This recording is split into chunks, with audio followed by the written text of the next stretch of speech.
Stream Elements said Ye Old Nerdcast is now live. Streaming Just Chatting, React Stream, catching up on the Discord requests, maybe some Subway Builder, Spooky games are dead.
Hey everybody, welcome back to the Nerdcast. Let me see if my audio's working. There we go. Hey everybody, welcome back to the Nerdcast. It is Devin, broadcasting as always live from an undisclosed location in the center of Texas on a rainy, dreary Saturday evening, November 1st, Day of the Dead. Damn, I forget how I say it in Spanish. Something del Muerto. But yeah, last night was Halloween and holy shit, was it crazy out there. But it's a recovery Saturday, for me at least. I don't know about you guys. I hope you're all doing good out there. Whew, I'm doing all right. Although I am oh Jesus, man, I'm recovering in a couple of ways. I didn't really drink as much. I didn't drink any more than I normally do. I don't think that was the issue. I mean, I drank a good deal, but I don't think it was any more than normal. So I don't think that was the issue. I think the problem is there were so many people that were out. There were so many people that were out that... Wait, hold on. Why is this... Oh, my browser. Oh, Jesus. You know, as a part of my... updating my tech stack to be more efficient, I really need to switch browsers because I don't think Opera GX is it anymore. But I went out last night. First, a friend of mine invited me to a burlesque show, Halloween themed burlesque show, and that was cool. That was actually really nice. There were a ton of performers, more than like, because I have a lot of friends who are performers, Lulu being one of them. And so I go to a lot of shows, burlesque shows and stuff like that. And normally there's about maybe 6, 7, 8 acts. But this act, this had like freaking at least 15 acts. So like they were rolling these things out all night. And there were a couple of intermissions too. So it was a pretty long affair. Like they started at 8 and it ended at like midnight. But it was worth it. Like a lot of the performances were great. And it was just, you know, a cool vibe on Halloween, seeing everybody's costumes, everybody's in the mood, in the spirit. And I didn't drink at all then. So like for those hours or whatever that I was sitting there, I was just drinking water. You know, I was pacing myself. It was real nice and real chill. After that, the friend that invited me there went home, and I was like, all right, well, I'll go downtown to like the places I normally go to and see what's up there. I'm always going downtown for Halloween in Austin. It's just part of my tradition. But I don't ever go to 6th Street. I never go to 6th Street. In general, just as a general rule.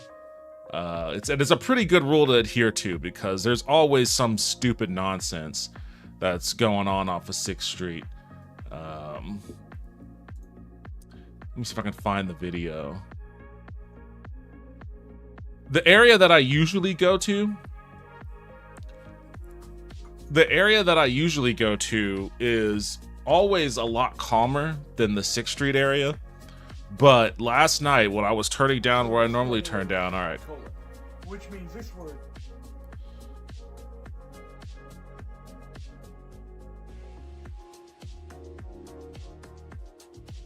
Okay, got some comments there.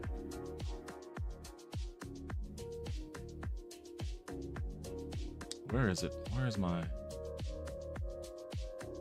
But yeah, as soon as I turned down the area that I normally go down, it was just like an insane... Wait, why are you giving me a new messages badge? I don't have any new messages in here. Oh, wait, I have a fucking message request? What? Oh, God. No, thank you. But, as soon as I turned down the area I normally turn down, I just saw a ton of traffic, way more than I would usually see. And I knew right then and there, like, all right, this is going to be real fucked up. I ended up having to park way far away from where I usually park. So I think a part of what really got me all fucked up is just the sheer amount of walking that I had to do. I had a ton of I had to walk like fucking No, stop it. Stop it. I don't want to. No, I don't want to do that. Get rid of that. You just made my video smaller for no fucking reason. Wait, what? Well, then why? Oh my god, TikTok is fucking garbage now. Random Hands said aloha smile. Yo, hello, Random Hands. Aloha to you. Welcome to the stream. How are you doing tonight? Why is it doing this on this one video? The one video that I actually want to fucking display in its entirety. It pulls together this goddamn side tab that I don't want.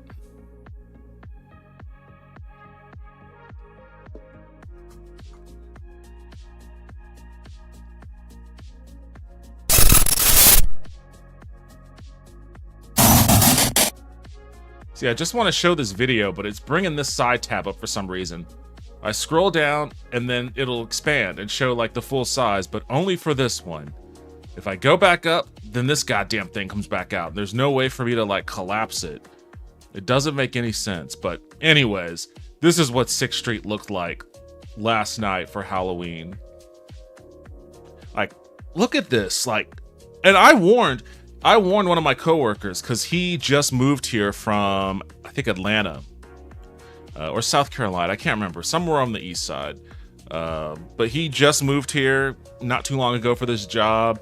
And he was like, I'm going to go explore Austin for Halloween and see how weird it gets, you know? And I was like, well, all right, but be careful. Avoid 6th Street because 6th Street's going to be awful. And then, like, he didn't quite believe me, and he was like, you know, it's always like that. And I was like, no, it's gonna be bad. And I knew it was gonna be bad, but I did not expect it to be like this. Like, this is fucking insane. This would give me, and I avoided this. I'm not anywhere in this shit, but if I had been there, it would have given me a crazy anxiety attack. Like, I do not like being in packed crowds like this. But where I was hanging out at isn't too far off from here. You know, it's just a couple blocks north, but you know, those couple blocks make the difference on any normal night. It'll be crazy and busy here, but 2 blocks over, it'll be pretty empty. So that's usually where I go and hang out for Halloween, but even last night, it was just insane. It was insane. But, you know, credit to, I'm glad it was like that because credit to those bars, you know, they made their money. They made their money for sure. I have it on good authority that, you know, one of the bars, the one I used to do security at, I know how much they made last night. It's substantial. So I don't know what this means though, because like on the one hand, like there are a lot of people that are shit talking it. They're being like, people say they can't afford the cost of living, but then this is them when they go, and it's like, come on, man. For starters, it's Halloween, and people who have been getting the shit kicked out of them all year, they want to celebrate on Halloween. They want to have a good time. Let people have a good time. 2, I don't know if the propensity to go out boozing real hardcore, I don't know if that's a recession indicator or not. I feel like it might be. I remember 2008. People were chugging, and I was right there with them. Asks, really? Yeah, for really, what are you asking me? Like, if people are giving them shit for drinking, or really what? Because if you're asking about that, then yeah, that's definitely true. They better go ahead and check Lady Bird Lake this morning. That's a reference to the serial killer that's in Austin that Austin police refuse to acknowledge exists. Yeah, see, look, this guy. Everyone, I can't afford to live in this economy. Also, everyone. Like, it's okay to like enjoy life every now and then, especially if you're having a hard time, you know, with your day-to-day shit. You don't know what these people, who knows how many of these people had to like fucking save up their pennies to get a babysitter to watch their kids and then Uber downtown and all that. You know, they got money for a costume. Like this could be a big deal for them. It's free drinks. I don't think there are any free drinks going on down here for Halloween.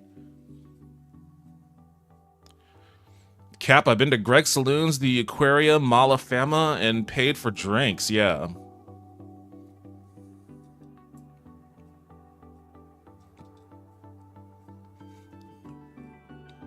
that those bartenders were fighting for their lives? Yes, they were. One of the places I went to, I kind of felt bad for them because they were getting smoked. They were getting smoke. But I'm friends with them, so they understood. It took them a while to get to my order, but I wasn't hassling them at all. I wasn't hassling them even a little bit. So I just kind of sat there and I was like, all right, you guys catch your breath and get to me. You know what I want, so get to me when you can get to me. But yeah, they were getting their asses stomped. Traffic had said Uber, Lyft were scamming last night too. I don't know what he means by scamming, but if he's talking about surge pricing, then there's no way. Look at this. There's no way there's not going to be surge pricing when you've got this going on down there. I got stuck behind two Waymos that were both trying to cause accidents. Well, I guess they weren't really trying to cause accidents, but they weren't driving the way that they should have been, knowing that there was going to be some rowdy people downtown. Like, it was on this road where it's a straightaway, but there are other roads on the side that feed into it, and all those roads have stop signs. And there's a right before one of those stop signs that cut into our road, there was a crosswalk with the stop sign on it for pedestrians. You don't have to stop at that crosswalk if there are no pedestrians. You can just drive like normal, but if there are pedestrians, you got to stop, right? So there was a truck at the stop sign. There were no pedestrians, and the Waymo before me was just driving normal until it got to that crosswalk, and it just stopped. Because I guess the camera saw a stop sign and was like, oh, I need to stop. So it stopped even though there were no pedestrians, and then it went through. The truck, I think the truck driver assumed that meant that it was like a four-way stop, because I started going and I was just gonna drive like normal because there were no pedestrians. There was no need to stop. He thought I was gonna stop, so he almost fucking T-bones me, like trying to speed out past that stop sign. And luckily I was keeping my eye on him, and I hit the brakes right before he made contact with me. So, and then those Waymos they didn't know what to do. They didn't know how to navigate drunk Austin traffic. El Camino Zero asks, where was this? Yo, what's up, El Camino? Welcome back to the stream. My traffic issue, that was off of 12th Street. El Camino Zero said, hey. That was 12th Street. Like East 12th. I don't know if you remember anything that's by that area. I guess there's really not anything there right now. El Camino Zero said, oh yeah. Yeah, I don't even know the last time you were in Austin, honestly. El Camino Zero said, I have a steel trap for that area. Like, the roads are obnoxious to navigate because, I mean, it's not the worst thing in the world. They built a lot of really good bike lanes with really good protections for people in those bike lanes from cars. They have these giant mounds that protect the bike lane from traffic. So, like, if a car tried to swerve into the bike lane, they would smash into one of those mounds and fuck up their car, basically.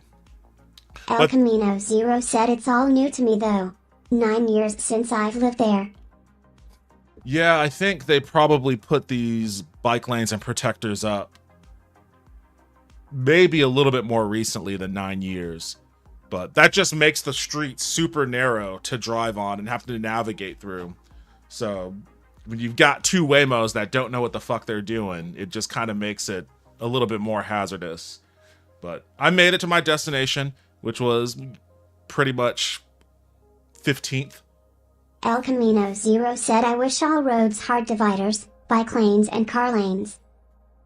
Yeah, I mean, I like that they have those protections for the bike lanes. Don't get me wrong. I'm not complaining about that at all. Most of the time in Austin, when they say, hey, we're going to put in a bike lane, all they do is they go to a street that doesn't have a bike lane, and then they just paint a little white strip with a little bike icon. They're like, hey, it's a bike lane. And it's like, you have no idea how absolutely dangerous it's going to be for anyone. El Camino Zero said, lol. Like, anyone riding a bike in that lane, like, you're asking for it. You're asking for it. Like, Austin wants to be a bike-friendly city, but they don't want to really invest in what it would take to make it a bike-friendly city. So, you just kind of get the worst of both worlds. But Anyways, the point remains, it was stupid busy last night. It was crazy packed, but it was fun. It was still all fun. I went out in my costume and freaked out my fair share of people. I think I actually, let me see. Yeah. El Camino Zero asks you go down to dirty sixth? I'd never go off 6. This was my costume. I was an undead samurai warrior. So I had my skull mask with the bloody bandages on top. You can't really see. This isn't the greatest picture in the world, but you can see it better here. Zero asks Barbara. I didn't go there. No. Oh, hell no. I wasn't going to go there. Cause like, even as I walked past that area, I saw the line wrapping around the corner and going all the way back to, what used to be Red 7 and is now, I guess, some comedy club. So I wasn't going there. I was avoiding that. But, I was in that area though. I went to Sidebar. Sidebar was also really fucking stupid packed. That's where my bartender friend was just like, you know, trying her absolute hardest to just like get orders in a row and not be like, I mean not saying like, not to make it sound like she was frazzled or anything, but it was obvious that there was like a psychotic focus on keeping the train moving in the most orderly way possible amidst all the chaos. Cause like somebody had broken some glass near the pool table and she was trying to communicate that to I think the bar back or maybe one of the other bartenders, like, hey, there's broken glass, we need to clean that. And he didn't really understand what she was trying to get at because he couldn't hear. I mean, there was a ton of people. It was fucking crazy for him too. But like trying to manage that while at the same time, oh, by the way, there's glass that's going to make us liable probably for some kind of fucking lawsuit if something bad happens. So I was just, and again, I've never seen that place that packed either. So I got one drink there and got the fuck out. I wasn't about to hang out and all that. But it was still fun. I know I'm kind of talking about it from the context of like being, you know, frazzled by the busyness of it, but it was actually still a pretty fun night out. And I got kudos for my costume. Actually, at one of the places I went to, there was this other black dude there who was also dressed as a samurai in a similar kind of getup, but he didn't have like obviously the skull face or anything like that. You know, he was just in the kimono, he had the samurai sword, his hair was back. And I basically was like, you are basically me before dying in battle and being resurrected. You know, like it was almost like a before and after. Like this is him in his life, and I am him in the afterlife. So it was kind of cool seeing that. And there were a couple of neat costumes here and there, but all in all, it was just packed. It was busy. It was crazy. And it was cool to see. Again, what I was going to get at is I don't know if that's a recession indicator. I don't know if all the people that were just so desperate to get out and get shit-faced, if that's like a sign of people desperate for a night of fun to forget about the day-to-day drudgeries of life. Because this isn't like, because Halloween is every year, and every year ain't like this. Last year's Halloween was certainly not like this, nor any of the ones before. Even the pre-COVID Halloweens, like this wasn't like a pre-COVID Halloween. This was like pre-COVID South by Southwest. Like it was, and not even that. Like the South by Southwest from like 2016, 17, 18, those were more low-key than last night. Zero said, I saw some pictures. Cool to see that area packed. That's everybody's sentiment too, is like, oh, it's cool to see to see Austin's nightlife getting busy and stuff like that.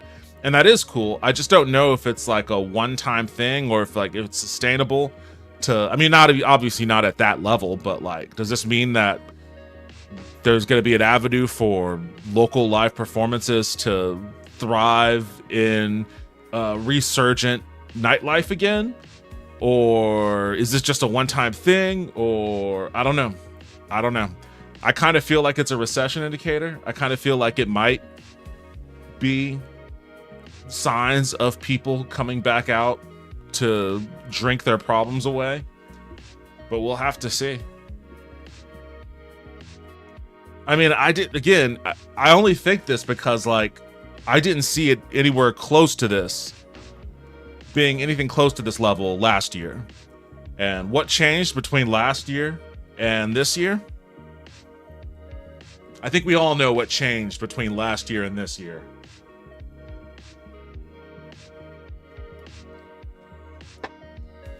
Oh, and I'm wearing this wig. This wig was initially supposed to be a part of this costume, right?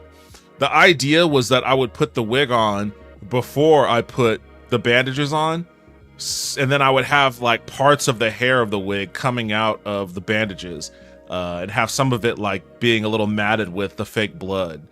That was the intention. But when I was trying to put it together, I just couldn't get it to work right. Like, and I was doing that the last second too. So if I had spent more time putting it together ahead of time, I could have found a way to make it work.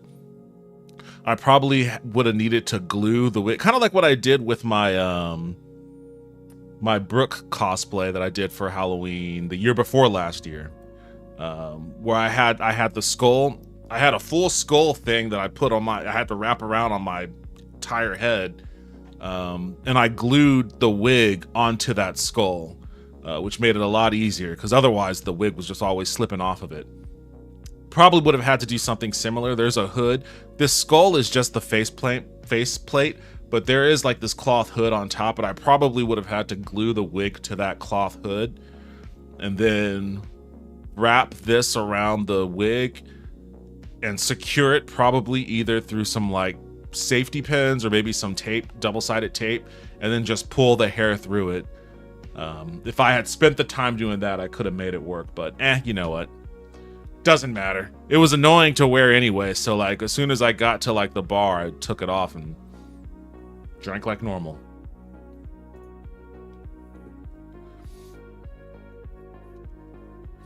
Yeah, I feel like it's recession indicator stuff. I could be wrong, but I feel COVID watching this.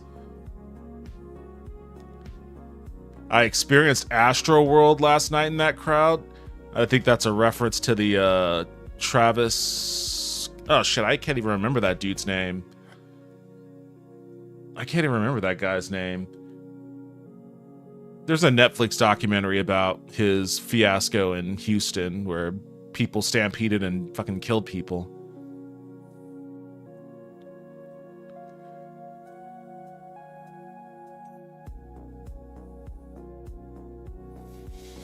Oh, anyways, let me see.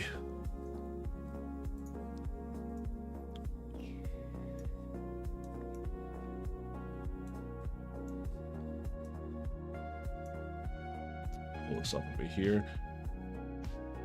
I got some videos in the React suggestion channel. What do I have to do to collapse this? El Camino Zero asks, watching any baseball? I'm not much of a baseball watcher, honestly. So I didn't even pay attention to the World Series.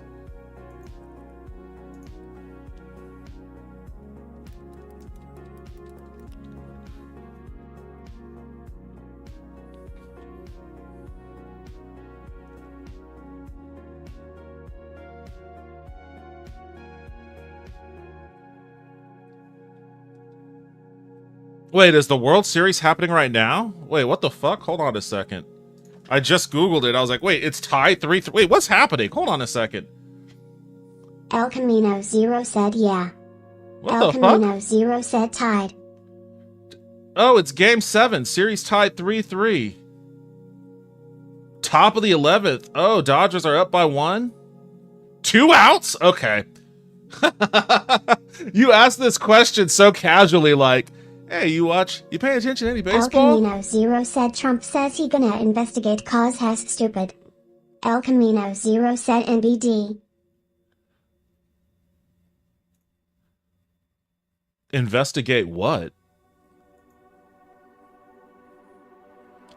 Okay, damn, I didn't realize that this was, El Camino Zero said lol. He tweeted. El Camino Zero said fuck that guy. Yeah, that's pretty much the increased national sentiment around him and his administration, which SMU on the no one cares about SMU, which I think is a contributor to this kind of thing, honestly. El Camino Zero said want to know Kings in Madison. Oh yeah, how was El that? Camino Zero said was great time. Madison is a pretty lefty city, I think. So I would assume El that would Camino be Zero said so cool, so chill. El Camino Zero said yeah. That's good. El Camino Zero said it feels like Austin.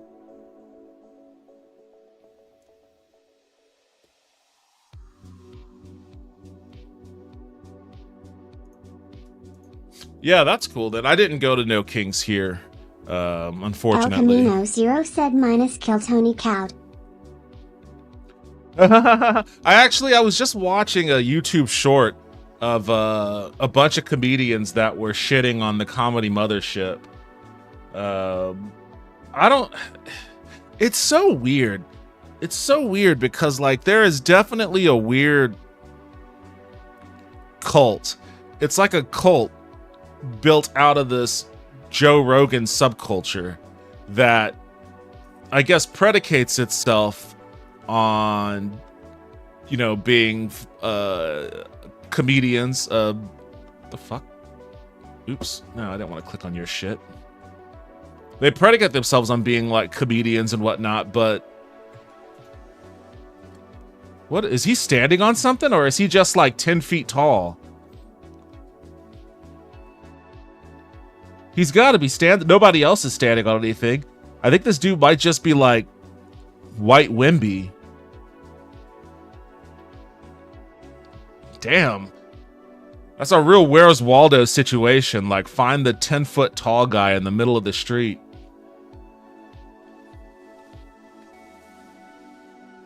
But yeah, I don't know. I've never been to the Comedy Mothership. I'm never gonna go. I just remember around the same time that like Zero Senyoda Sixth Suki. Like the same time, around the same time that you were still living around here, that was when there were a few bars downtown that were trying to grow the Austin comedy scene. Like, and there were some great local comedians here then too. A couple of them actually kind of, I don't know if blow up is the right word, but they found some national prominence here and there. Chris Cubis, Maggie May. Maggie May went on, you know, she had a set on Conan O'Brien's show. Chris Cubis had like a, I forget what channel it was. He had El Camino Zero said Cubis. He had a TV show on, I can't remember what station, or it was like a special of some sort. Not a stand-up special though. It was like a kind of a quasi-reality show type thing. I can't remember what it was though, for the life of me. I guess I can probably Google it and find out. But yeah, like there was an actual real legit chill comedy scene in Austin back then. And you know, those dudes were trying to like build up more of it to make it more nationally prominent. They were doing open mics and whatnot at any bar that would let them. And it was meeting with a little bit of success, El but Camino Zero said I forgot about Cubis. Surprised he isn't involved in the recent scene. I don't quite know. I mean, I don't think, I mean, the recent scene isn't a scene from everything I've heard talking to like comedians and whatnot that predated the Joe Rogan invasion.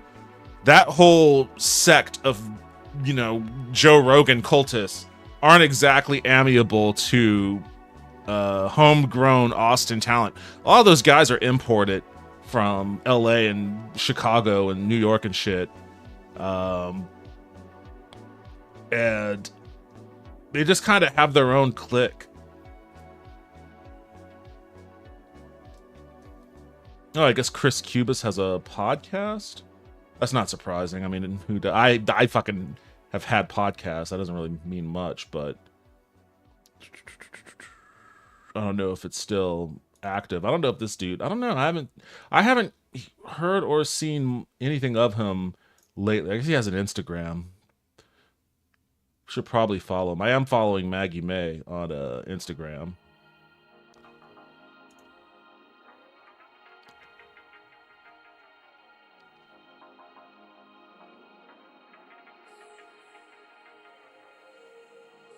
El Camino Zero said it's bizarre. I watch KT on YouTube.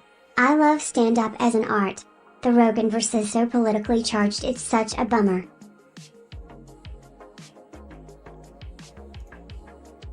Let's check out his IMDb. See what Chris Cubis is up to.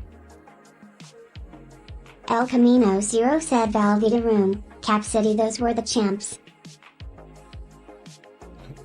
Velveeta Room, yeah. Cap City. I've been to. I saw Brian Posehn at Cap City, and that was cool.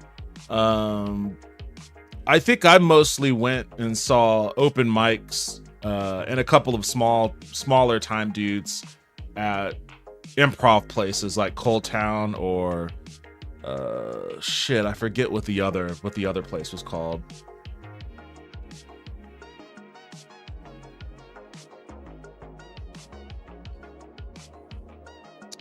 Okay, let's see. El Camino Zero said Creek and Cave is big now. Yeah, Creek and Cave is what used to be Red 7. I haven't actually gone in there. I haven't been there yet. El Camino Zero said Doesn't look like he's done, if this is up to date, doesn't look like he's done much since 2022. That's a bummer.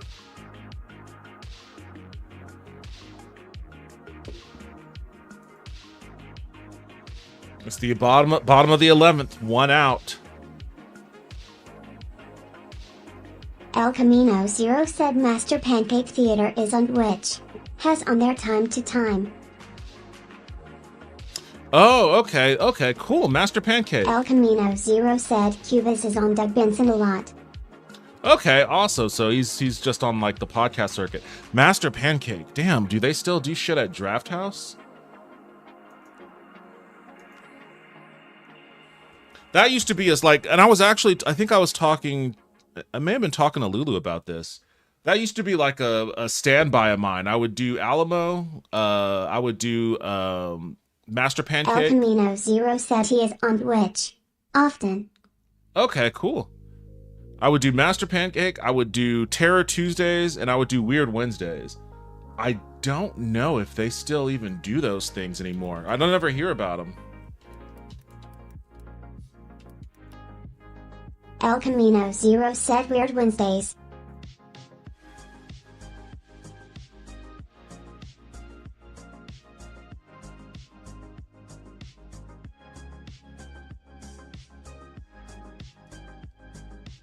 I don't think they do those anymore.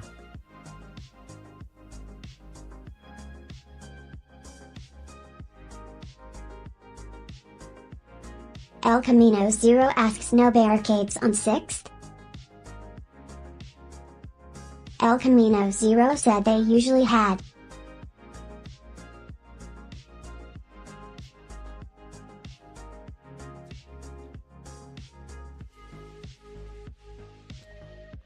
Nope. What a bummer. Barricades? What do you mean?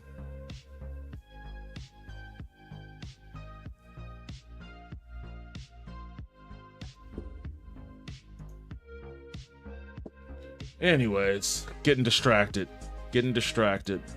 El Camino Zero said like down the middle of 6th.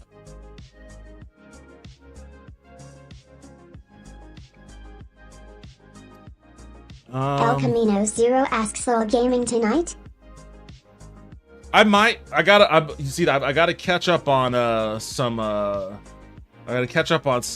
reacts here in the I got a couple at least. I'm gonna start with Arachnid's video.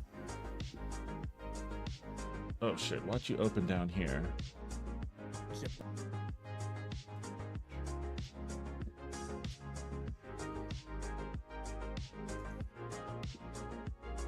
So this is one Arachnid posted, saying, this might be interesting for you to do a reaction video about since you lived in Japan. A drug that people have started taking over there. I like to think I'm up on drug culture, but I'd never even heard of this one. I can't say that I'm super familiar with Japanese drug culture either, but I'm always willing to learn a thing, so I think I'll start with this video.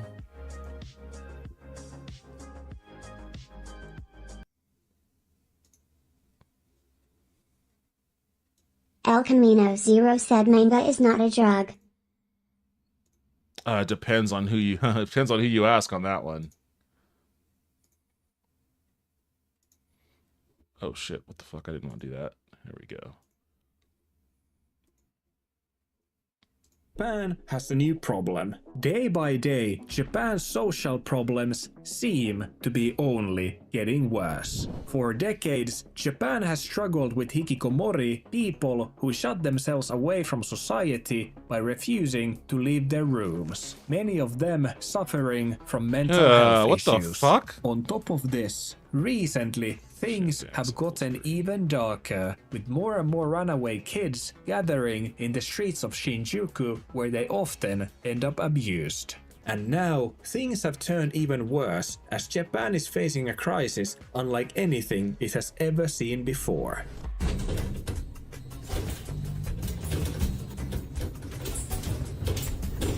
Historically, Japan has been seen as one of the safest and strictest countries in the world when it comes to substances. But now, a new drug is spreading across the country that threatens to change everything. This drug is called etomidate, better known in Japan as zombie tobacco. Okay, hold on a second. This seems...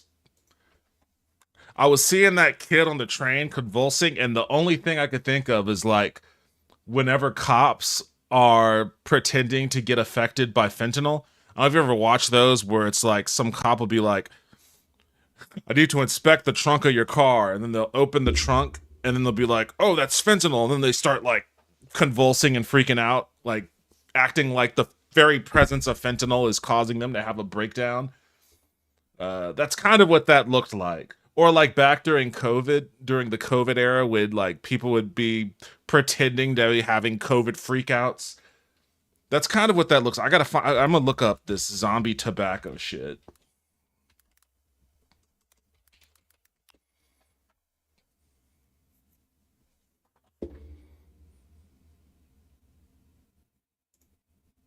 Zombie juice? Is this like a new, what the fuck? A dangerous sedative nicknamed zombie juice is spreading in Okinawa. Oh no, causing seizures and nerve damage. Teens, even high schools, have been arrested. Why the fuck would you ever want to do drugs if you're on Okinawa? You're already on a tropical paradise. The abuse of the unapproved sedative etomidate is spreading in Okinawa Prefecture, prompting police crackdowns. A dangerous substance and classified as such, the drug is typically consumed by inhaling e-liquids through electronic cigarettes. Oh, so it's like a vape. Users often experience violent convulsions in their arms and legs, earning the nickname zombie juice. Arrests have already included high school students. Let's see. How prevalent is this, though? I don't even know what...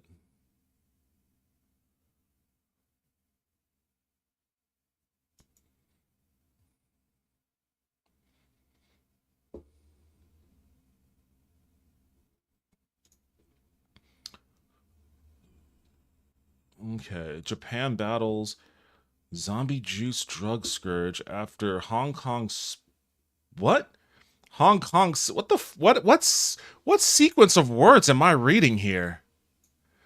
These all sound like the kinds of drugs that you would see in like a sci-fi movie. Like Dread. I forget what that drug was in Dread, in the Carl Urban version of Dread, which is a great movie. And I thought they were making a sequel to that. Aren't they making a Dread 2?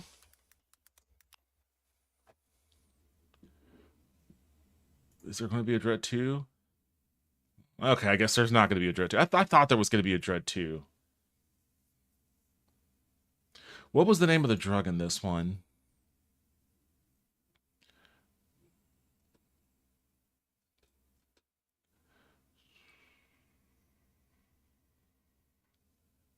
Slow-mo, that's what it was called. It was called Slow-mo. So I guess there's this zombie juice after Hong Kong space oil and Singapore's K-pods. Oh, I can't read this. Damn it. You paywalling sons of bitches. All right, well, it seems like there's some legitimacy to it, so let's move on. Etomidate is a medical anesthetic that has been used, for example, as a sedative during executions in the US, and now it is being used recreationally by young people in Japan. The name zombie tobacco is a slang term for this synthetic drug that comes from the visible and erratic zombie-like movements that its users often suffer from after smoking it. The tobacco part of the name comes from the fact that in Japan, it's so... Yeah, so fucking city. Oh, dang, didn't know the link between The Boys and Dredd, Carl Urban. Yeah. If you've never watched that version of Dredd, you should, because it's fucking awesome. I love that movie. That is a legitimately great movie, and I'm sad that there isn't going to be a part 2. Sold under a clever disguise as a regular vape product, which contributes to the misconception that it's safer than traditional illegal drugs. Japan has this problem where alcohol and cigarettes are accepted as part of everyday life, but all drugs are so demonized there's no real understanding which substances are mild and which can be actually really dangerous. So when something like zombie tobacco comes along, many Japanese are unable to grasp how serious it actually is because they see it as just another tobacco product and assume it can't be that harmful because to them, cigarettes and drugs are completely different things altogether. Many of them have also been taught to lump all drugs together as equally bad without nuance, which has caused many people to severely underestimate how lethal a synthetic substance like this can actually be. What doesn't help this is the fact that recently in Japan there has been this revolving door of fake weed products, as different CBD variants have been getting banned one after another, which has made many young people to think that every new vape trend is just another harmless or mild gimmick, which couldn't be further from the truth. When someone inhales zombie tobacco through a vape, the etomidate inside hits almost instantly, shutting down the central nervous system. This might at first give a short burst of euphoria or a floating sensation, but soon after, the effects turn into something far more dangerous. A signature effect is the zombie-like movement that people get once their muscles start to spasm from the etomidate shutting down the connection between the muscles and the brain. My question is, why on earth, I mean, first of all, why on earth would you ever want to do this to begin with? But then I'm not a drug user, so the kinds of questions that, their kind of answers for that question probably range from the traditional answers like, oh, it's an escape, what difference is it, how different is it from drinking, et cetera, and there are probably some other answers that require a little bit more psychological investigation. But I guess the real question I want to ask is, why would you want to do this in public? Like, you're sitting there on the fucking street side, crunching down, flopping over, can't even walk straight. Why is that not something, even if you're going to do this shit, why don't you do this in your bedroom or something, like where it's like, oh man, I'm going to freak the fuck out.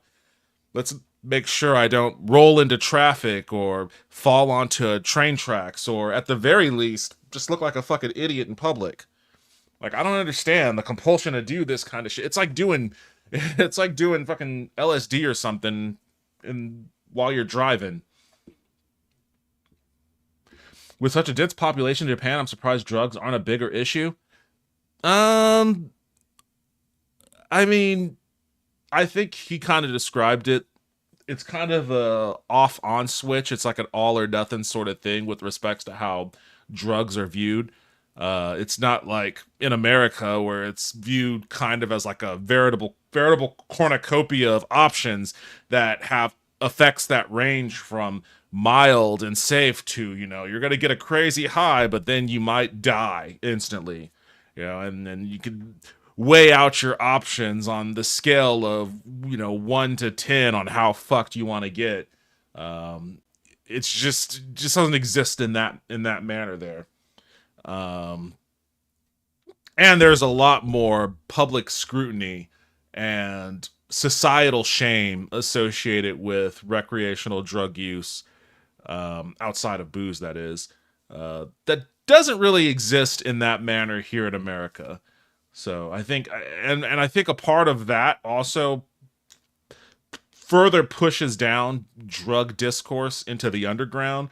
So there isn't a lot of communication. There isn't a lot of open communication about safe drug usage, that we have had here in America. It's not to say that they don't have that or they don't have the knowledge. It's just not as prevalent in the way that it is in like even American pop culture. Like, we don't really make them that much anymore, but there was a good stretch of time when like we would output weed movies left and right, man. Pineapple Express or anything else about dudes just wanting to get high and shit. I don't know if we have any movies about fucking opioid addictions, but maybe. I've got grapes. Oh, I also have a new Sakura box. You know what?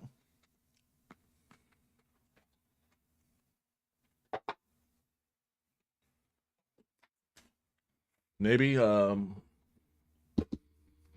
is a good opportunity to crack it open and see what's inside. Since we're talking Japan. Such a private culture too. Hello, it is me, and I spent all of yesterday high as shit and fighting and flinging candy at kids who kept coming to my house for some reason, just walking back and forth in my backyard. Yo, what's up, Toaster? Welcome back to the stream. How are you doing today? I wasn't expecting... I ended up working late yesterday, and I wasn't expecting trick-or-treaters in my neighborhood by the time I got home. As soon as I got home, I had to change to get ready to go to the show thing I went to. So I got home. I did have candy ready because I didn't know if I was going to be home in time for that or not, or if we were even going to have anybody come by. But I had the candy ready. So I ran upstairs, I started to change, and like the second I took my pants off, the doorbell rang, and I was like, God damn it. So I had to hurry up, put my pants back on, run downstairs, and then hand candy out. So we had a few trick-or-treaters, and they definitely impeded my plans. Also, the reason why... So I ended up having to work a little later than I wanted to, because of some crazy work stuff, but I needed to get home ASAP. I wanted to get home before random motherfuckers started showing up on my doorstep.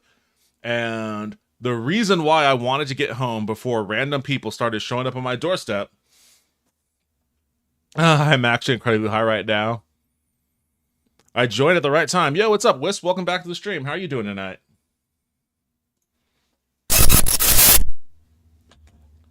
So, the reason why I wanted to get home as soon as possible before people just started showing up at my doorstep is because I had this waiting for me on my doorstep, and I needed to get it inside as soon as possible. So, I've got this now. I've got one of these.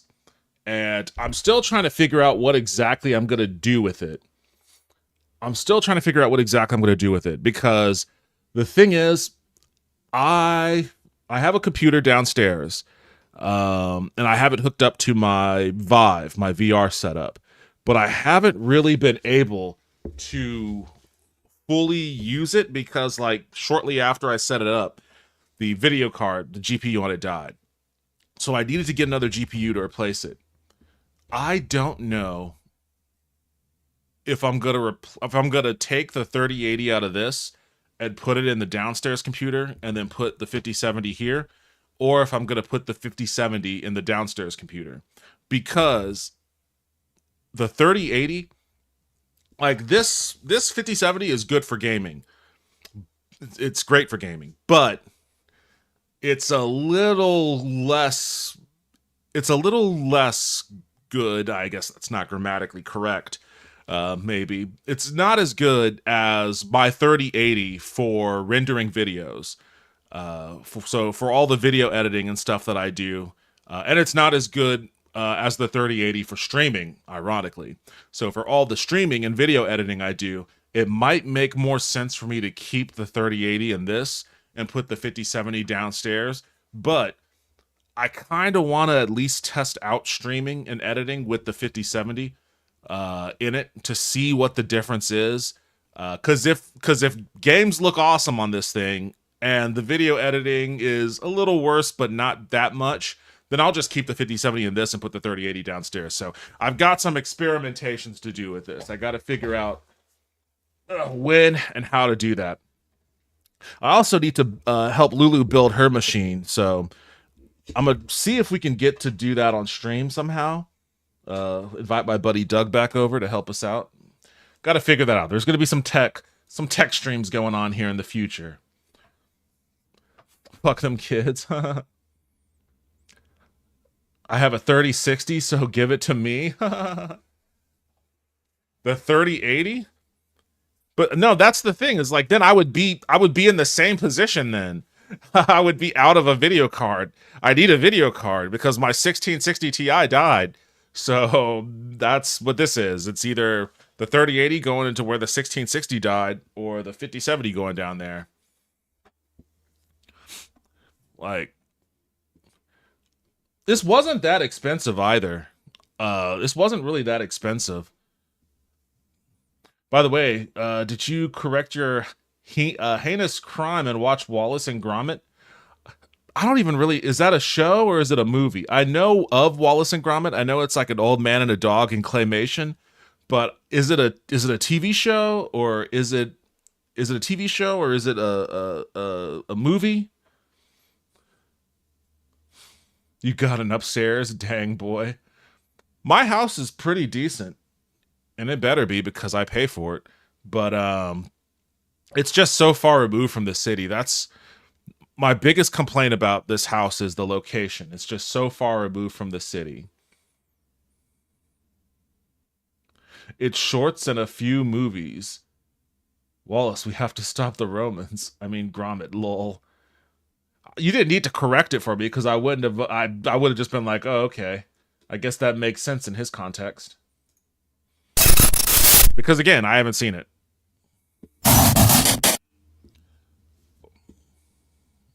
A 20-year-old Okinawan woman who was taken to the hospital for hitting her head after inhaling the drug described the feeling afterwards as dying like an insect being sprayed by pesticide.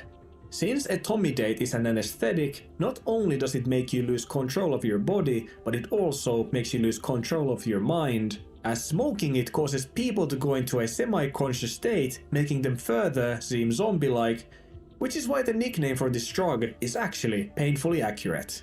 But why anyone would actually even consider smoking this is beyond my understanding. What makes this zombie tobacco so dangerous and comparable to fentanyl is its potential for overdosing. Inhaling too much etomidate can cause respiratory depression in people, meaning it can cause breathing to slow down or even stop entirely, leading to critically reduced oxygen levels, which can cause brain damage or even death. Wait, hold on a second. Tobacco, aka Was this dude driving? He was, what the fuck? Stop entirely, leading to critically reduced oxygen levels, which can cause brain damage or even death. Oh my god, dude, what the fuck? Again, I just don't, this is just shit that goes beyond me. And I know that, like, there are plenty of people out there that fucking smoke weed while driving. Seems a little less impactful than smoking something that's gonna send you into a fucking seizure while driving. Levels, which can cause brain damage. He wrecked that shit too. God damn. Or even death. Where is he walking to? Like, what's he gonna do? Is he gonna trade insurance information? Zombie tobacco, aka etomidate, has recently been made illegal in Japan. However, it hasn't stopped the widespread use, as each month What's that say? Fuling? That's kind of what I assume. I think these videos are from China. I think these are from Hong Kong. Like, this says Fuling on it. It looks like he has Chinese characters So I think the video that he's using, the clips that he's using, I think might be from Hong Kong. Use, as each month hundreds of young people are caught with the drug in Okinawa alone, which some experts say is being targeted by criminal organizations as a gateway for the substance to come to Japan due to its close proximity to China. What? So what? They're saying that this drug originated in China and they're using Okinawa as like a fucking jump point? Damn. Poor Okinawa, man. They just can't get cut a break. If they aren't dealing with fucking drunk Marines beating the shit out of them and drunk naval officers sexually assaulting people, then they got to deal with this now?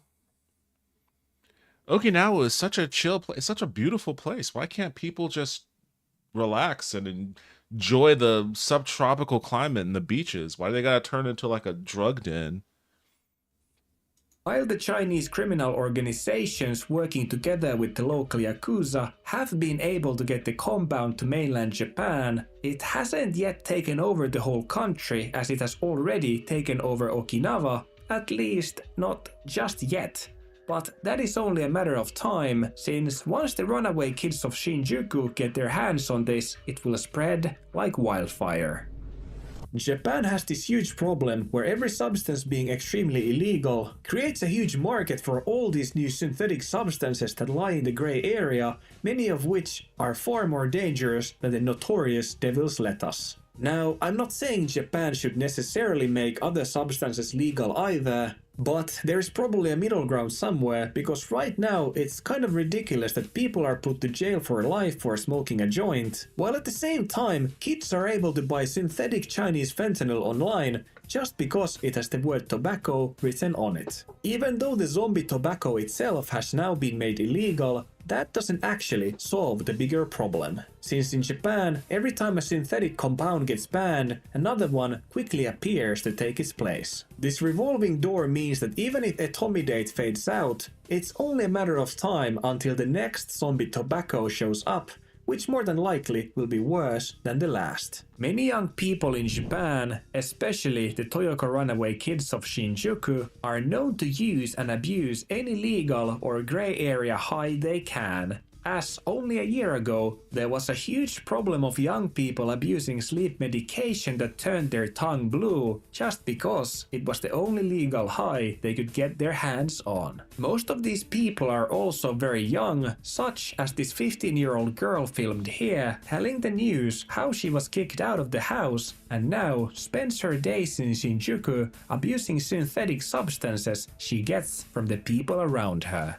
Overdosing on these sleeping pills was popular for a while, and many kids even proudly kept their mouths blue for other people to see, as it was sort of a status symbol to be abusing them. Once hospitals in Tokyo had a spike in teenagers overdosing on these medications, and the streets of Shinjuku were filled with young people stumbling and collapsing on the street, the government finally decided to do something about it and made the medication slightly harder to buy, but didn't outright ban it, which is why even today the abuse continues. And this was just one of the many cases of Japanese kids abusing a gray area substance, as there have been many before, and etomidate seems to be the next in line. At the end of the day, this zombie tobacco problem isn't just about one dangerous new drug, it's a systematic societal issue. The fact is that Japan's youth is struggling. Many people escape to their rooms becoming hikikomoris, while others run away from home. And all the Japan's strict drug laws seem to be doing is inadvertently pushing them towards more dangerous synthetic substances instead of helping them fix their lives. Right now, the thing I'm most worried about isn't the zombie tobacco itself, but the fact that some people in Japan are suffering so much they're willing to risk their lives and do something this stupid and dangerous just to be able to escape for a brief moment. The question the government should be asking isn't what the kids are using, it should be why the kids are using. I mean, that's the question that every government should ask if they want to address. That's like the whole idea that we're gonna go to war with Venezuela because of drug traffickers, which obviously it's a rice paper thin pretext for trying to do an Iraq style regime change in Venezuela so that we can have unrestricted access to all of their oil. It's another war for oil. But the idea that the pretext behind it is, oh, they're sending drugs on fishermen boats from Venezuela, or even the idea that we would engage in a military campaign against the cartels in Mexico. For one, the cartels in Mexico are incredibly dangerous because they get all their guns from us because we have no gun control here. So they could just cross the border or have people cross the border with those weapons. So if you want to defang the cartels, gun control. Two, again, it's a universal thing.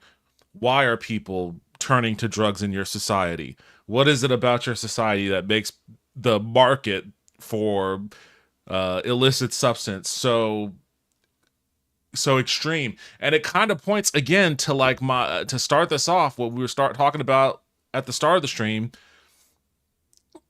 All these people coming out on Halloween, like, yeah, they want to celebrate Halloween and costumes and all that, but is this a recession indicator?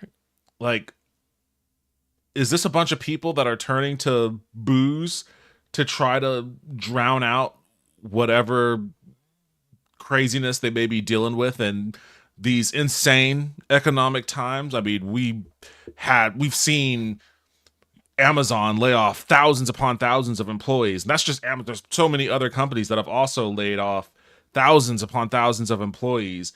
Our economy is essentially being held up by an AI Ponzi scheme.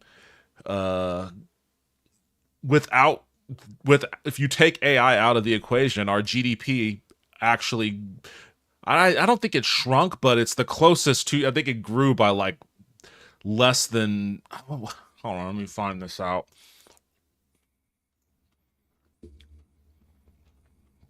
Oh, the Dodgers won the World Series. Is that what happened? I was pulling for the Blue Jays.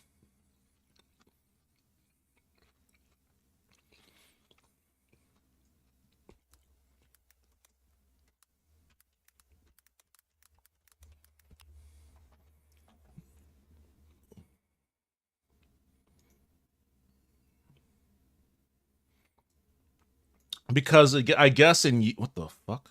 I didn't even know I could do that. Holy shit. Varsho. What the hell? How did I do this? That's interesting. I didn't know I could do that. Yeah, without data centers, GDP growth was 0.1% in the first half of 2025, which is kind of, I mean, that tells you everything you need to know. U.S. GDP growth in the first half of 2025 was almost entirely driven by investment in data centers and information processing technology, according to Harvard economist Jason Furman. Excluding these technology-related categories, Furman calculated in a September 27th post on, I will say, Twitter, GDP growth would have been just 0.1% on an annualized basis, a near standstill that underlines the increasingly pivotal role of high-tech infrastructure in shaping macroeconomic outcomes. Basically, what this is saying is once that AI bubble pops, we are all fucked. We are fucked. So yeah, possible recession indicator. Why do people turn to drugs? These things aren't disconnected. These things aren't disconnected. With synthetic drugs being such a prevalent thing, I'm amazed the hermit culture in Japan isn't using it like crazy. It's what I mentioned before about just general societal norms. I visited Japan a while back. It was amazing. Where'd you go to? Free gatherings. I think so. I've stopped ordering out almost completely. I mean, a lot of people have, and I need to stop eating out as often as I do. See, this is a part of the pain in the ass of being in this house that's so far away from the rest of the city, is that by the time I get home from work, I don't have any fucking desire to cook anything. But at the same time, when I'm driving home from work, I'm like, am I going to cook something when I get home? I don't know. I don't know if I'm going to cook something if I get home. If I get home and I don't cook anything, then the only way that I could get food is if I go out to get food. And again, I live very isolated, which means I'm getting back in my car and driving way the fuck back to like the nearest restaurant. So if I have to make a decision that I'm not going to eat or not going to cook, then I'm going to get something to eat before I go home. And more often than not, I just end up making that decision just in case. So I've got to get better at not making that decision and just actually cooking. Because it is expensive, and I've been noticing those prices. I've been noticing those prices. It's not getting any better.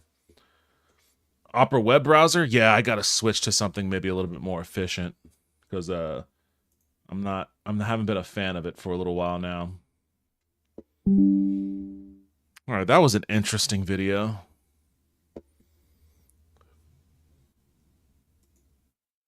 All right, close that. Close that.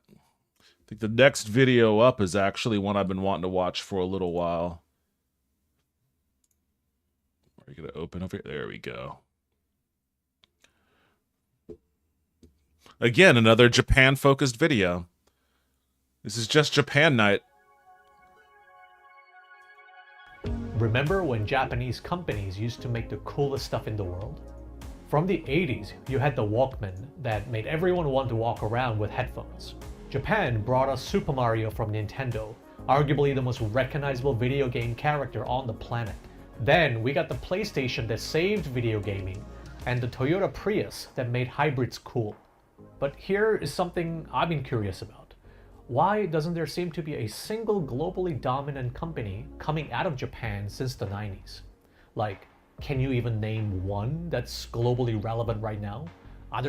One that's globally relevant.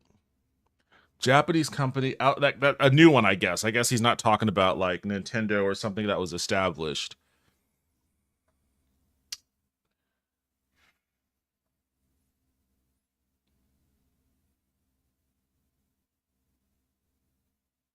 I really can't think of anything right now.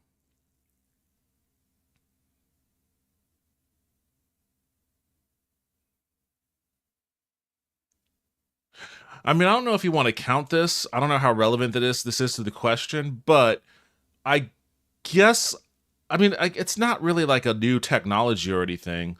I guess maybe entertainment is a little different, and this is definitely entertainment that is in the tech space, but I guess if entertainment is different, then this doesn't count. But it just made me think of From Software.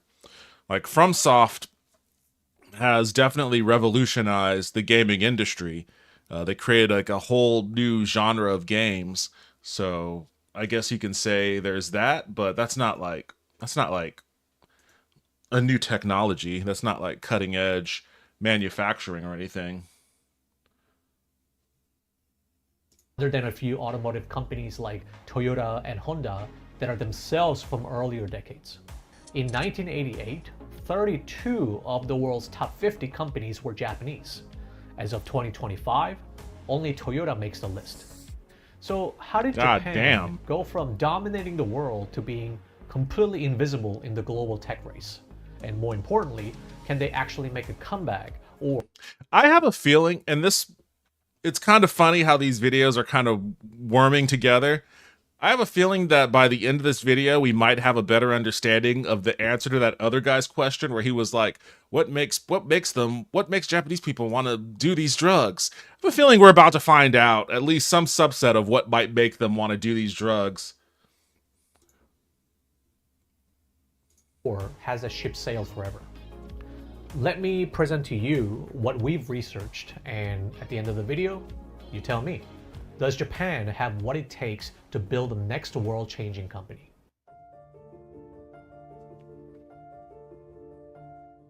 To understand why Japan seems unable to produce new Sonys today, we need to better understand exactly how they were able to build all these OG global giants in the first place. Because think about it, back in the 80s and 90s, they didn't have the internet or smartphones, right? There were no app store or even social media platforms to advertise and sell your products globally. Back then, the Japanese probably didn't even speak English as well as they can now. So what was the secret sauce, and can that be replicated today? Picture this. It's 1946. Japan has just lost World War II in the most devastating way possible. Over 3 million Japanese dead, and their military completely destroyed. But the real devastation was economic. Japan had poured everything, and I mean everything, into the war effort. They had converted entire industries to build planes, ships, and weapons instead of consumer goods. So when they surrendered in August 1945, it all came crashing down at once. No military orders meant no work. No work meant no money. Also, bear in mind that Japan is an island nation that had always imported food and raw materials. But now, no one would trade with them. They were literally cut off from the world. So by 1946, Japan's economy had shrunk to just 53% of its pre-war size. People are eating sweet potato leaves and tree barks to survive. Tokyo's population dropped from 4.5 million to 2.5 million as people fled to the countryside searching for food. But here's what's incredible. This moment of total devastation became Japan's secret weapon. The Japanese government made a radical decision. Instead of spending on the military like before, they would pour everything into conquering the world through exports. They kept half of their old imperial slogan of Fukoku Kyohei, which meant rich country, strong army, and flipped the concept into rich country and strong companies. Entered the Ministry of International Trade and Industry, or MITI, which was renamed in 2001 as the Ministry of Economy, Trade and Industry. During Japan's economic miracle, MITI operated like a startup accelerator for entire industries. It strategically backed the sectors most likely Oh, that to sounds win. like government investment. Steel, shipbuilding, electronics, and automobiles, focusing support on the most promising companies in each field. Then they protected these companies from foreign competition while pumping them with cheap loans. Here's the clever part. Instead of using tax money directly, they created an alternative financing system called Fiscal Investment and Loan Program that funneled Japanese citizens' savings deposits and pension funds into loans for their chosen companies. So when regular people put money into post office savings account, the money would end up financing Sony and Toyota at below market interest rates. They also systematically imported the world's best technology while keeping foreign companies out, allowing licensing deals but blocking foreign investment so Japanese firms got the knowledge without the competition.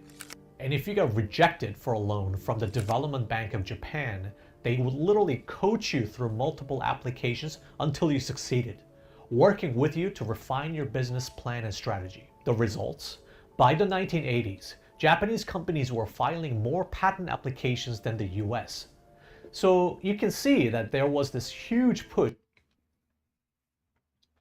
That's what it looks like when you have a country that actually invests in its people. You can call it whatever you want to call it. Socialism, capitalism with guardrails, whatever you want to call it. When you have a government that actually invests in its people, you can revive an entirely destitute economy and society into a world-class juggernaut. It's what China did too. They invested heavily in their own people. And it's the one thing that America just absolutely refuses to do. Like, we haven't had any substantial investment in our people since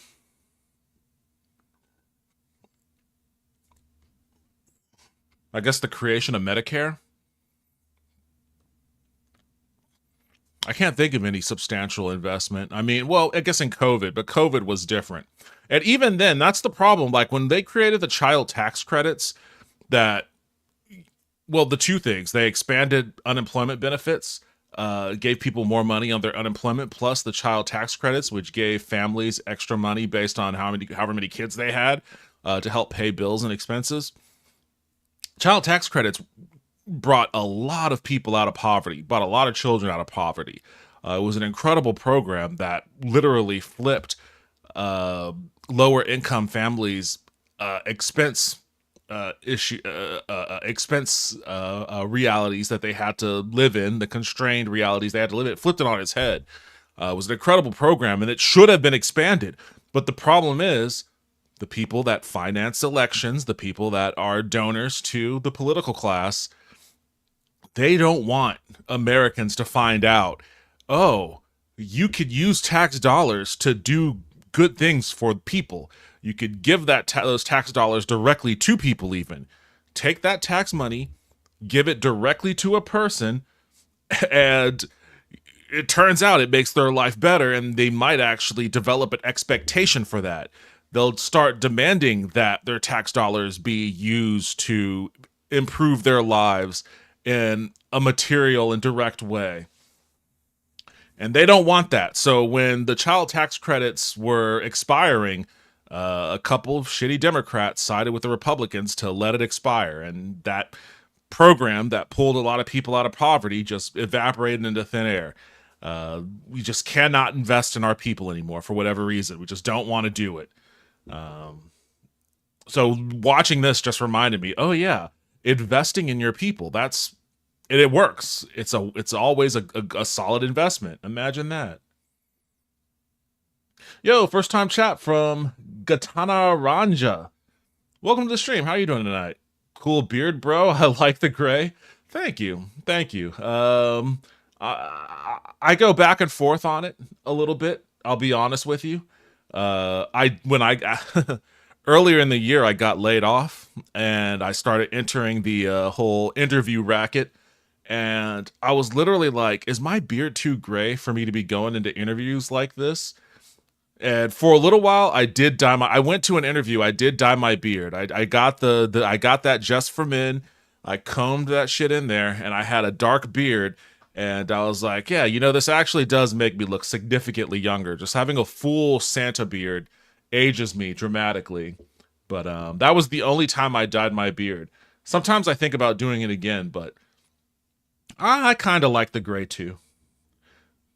You look like a wise wizard, like level 8 Gandalf. All right, I'm going to choose to accept that as a compliment. A wise wizard. This is groomed too. I just shaved this down. It was much puffier and wilder yesterday. So, I don't know. Stick around and you'll see by the sheer nature of my laziness, this beard grow out into something a little more lumberjackian. Also, like my mustache doesn't gray, so that kind of makes this weird. That's another thing I don't like. I kind of wish that my mustache grayed the way that my beard does, because it kind of looks weird just kind of sitting there on its own. Wish I had a beard like that. Mine is patchy and brown. That's the funny thing, is like I've seen people make patchy beards work. Patchy beards can work. It kind of depends on your. You can make a patchy beard work, but it requires styling, like styling everything else around your beard to accentuate your beard's features. So you can make it work, but it definitely takes a little bit more effort, I think. Also, this shit kind of gets annoying sometimes when it gets really bushy. So I don't know. Maybe you got off easy with the patchy beard. Pushed by the Japanese government to create global companies.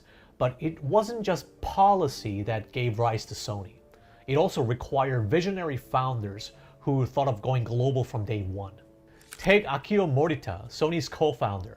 Born in 1921 in Nagoya, he was the eldest son and 15th generation heir to one of Japan's oldest sake brewing families, a business that had been running since 1665. But Morita became obsessed with electronics, building his own ham radio and nearly flunking out of school because he ignored everything except tinkering with gadgets. During World War II, he served as a lieutenant in the Japanese Navy, working on thermal guidance weapons and night vision gun sights, where he met his future business partner Masaru Ibuka, an electronics engineer 13 years his senior. After the war, he was offered a prestigious teaching position at Tokyo Institute of Technology, but he and his business partner decided to abandon their safe, traditional paths to building something completely new together. Sony's early years were built on bold risks and personal sacrifice. Do you feel weed gonna be legal in Texas like next 10 years? That depends. Here's the thing. there's a huge push amongst the people here, both liberal and conservative. It's a bipartisan or maybe nonpartisan thing to try to legalize weed. Um, our government, our state government, is a Republican trifecta, and it's been a Republican trifecta since I think 2003. So it's just been 20 some odd years of just unrestrained Republican governance. And they have always sided against it, regardless of what the people want. And there have been some efforts and attempts to try to lax laws around criminalizing marijuana possession and stuff like that. And some cities like Austin, they adhere to that. They don't really go after people smoking weed in public or anything anymore. But Greg Abbott, Ken Paxton, Dan Patrick, those guys, the governor, lieutenant governor, or governor, attorney general, lieutenant governor, if there's ever going to be any movement towards legalizing it, those three guys are going to have to lose their races. Ken Paxton, I think, is running for John Cornyn's Senate seat. He might lose, but you can never tell. It depends on who he ends up running against. There's 2, possibly 3 Democrats that might be running to run against him. And I don't know. I don't even know. Is John Cornyn? I don't know if John Cornyn is retiring or if he's just running a primary race against Paxton. I don't know. I haven't really been super paying attention to that. All I know is that Democrats don't have a great track record of winning races in Texas on a national stage, and in some instances, even a local one. So until that changes, I don't have any hope for legal weed in Texas. Maybe that will start to change next year. It's possible. Everything's possible. Everything's on the table now. I mean, you just don't know. Texas is redistricting to get more Republican seats in the House. So how that ends up shaking out in the national discourse, I don't know. But as far as state, TBD. I heard Austin had legal weed, right? No, it doesn't have legal weed. It doesn't pursue criminal charges against possession. It's not so much legal weed so much as it is APD just turns the other way. If they smell weed coming from somewhere or whatever. Your guy is the Hot Wheels, right? That's what they call him. I can't call him what I prefer to call him in polite company, but Hot Wheels is one of his monikers. Our guy is Newsom, and I don't like him, but we'll vote for him anyways. I'm not a Newsom fan either. Like, I think maybe I feel like 30 years ago, Gavin Newsom probably would have been like your central casting role for like the president of the United States and like an Aaron Sorkin production. But now, I think before Trump V2, he probably would not have stood a chance because he just has an air of scumminess, and rightfully so, and just kind of seemed like a polished, scummy politician. But in a post-Trump V2 world where he's like one of the few Democrats that's actually like fighting, I think that he possibly found a way to worm his way back into national contention, despite having that air of like political class scumminess. I mean, the California, they've done some good things here and there, but it's just like the national discourse around what the Democratic Party needs to be going forward there's got to be, and we're already seeing it. We're seeing it in New York with Zoran Mandami and Andrew Cuomo. That's just the start. There's going to be a bloody fight in the party to determine the actual course. And it seems like, it's kind of like right now. I have an incoming ad break that says the ad starts in 40 seconds. It's in my chat view. There is a snooze button I can click to delay that, but I've already clicked it 3 times, so that snooze button is deactivated, which means in 26 seconds, an ad's going to play whether I like it or not. And that's kind of where the Democratic Party's at now. Like, I feel like a strong progressive vision is the only way forward, and that it's going to happen whether the establishment likes it or not. But that just means that the fight's going to be that much more ruthless and bloody in all of these upcoming primaries. So that's kind of how I feel about that. It's just going to happen, just like this ad break's going to happen in 2 seconds from now. So, such is life.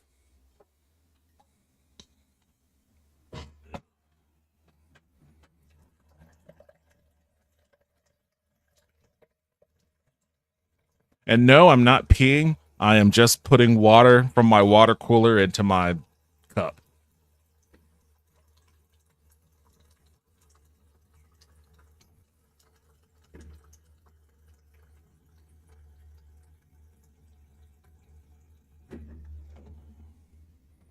I prefer AOC Rand, but realistically, Newsom's a stronger candidate. I don't believe that at all. I think AOC is significantly stronger as a candidate than Gavin Newsom. I think she's significantly stronger. I don't know if I wanted to run, though. I'm kind of two worlds on that. On one hand, yes. Oh, the ad started. I'll wait until this is done to answer. Although, I think, Vince, you're subscribed, I think, so maybe you can hear me still. So you figured out the chat on screen again? I figured a new way. I figured out a way to do it. I figured out a way to do it, so I've got the chat on screen. Kinda.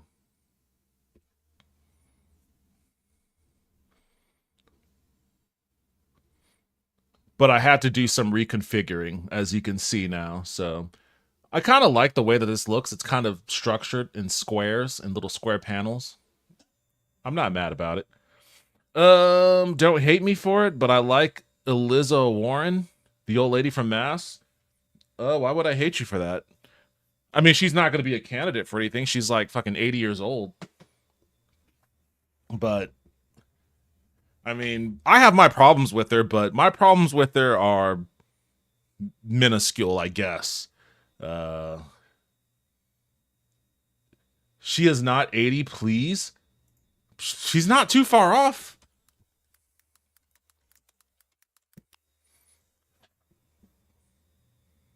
She's 76. She's 76. So I was off by 4 years, but you know, that's pretty, in my view, you round up, that's 80 pretty much.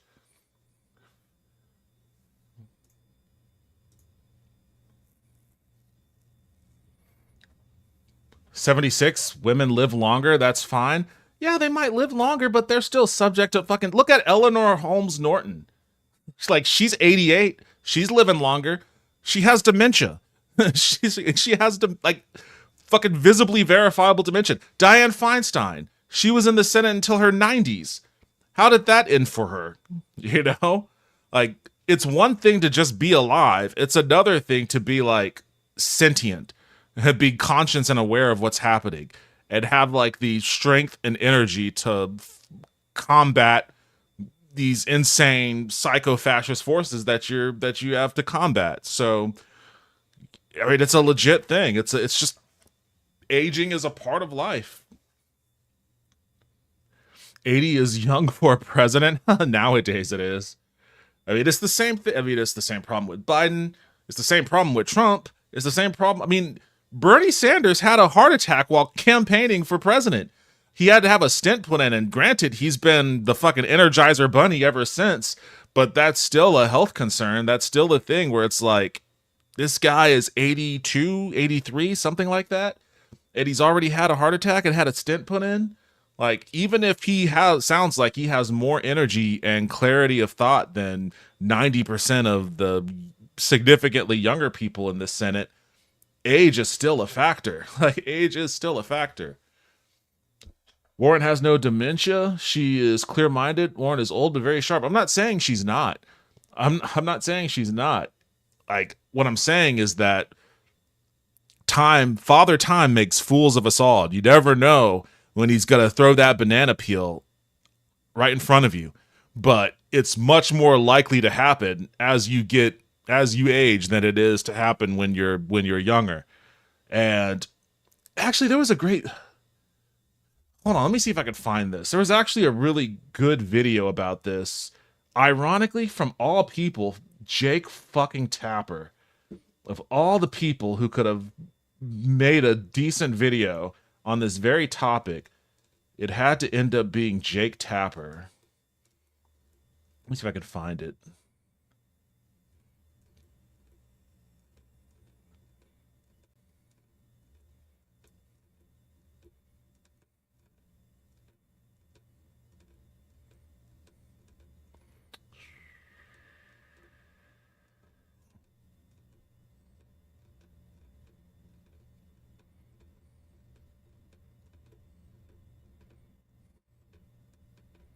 Did I thought for certain that oh, here we go.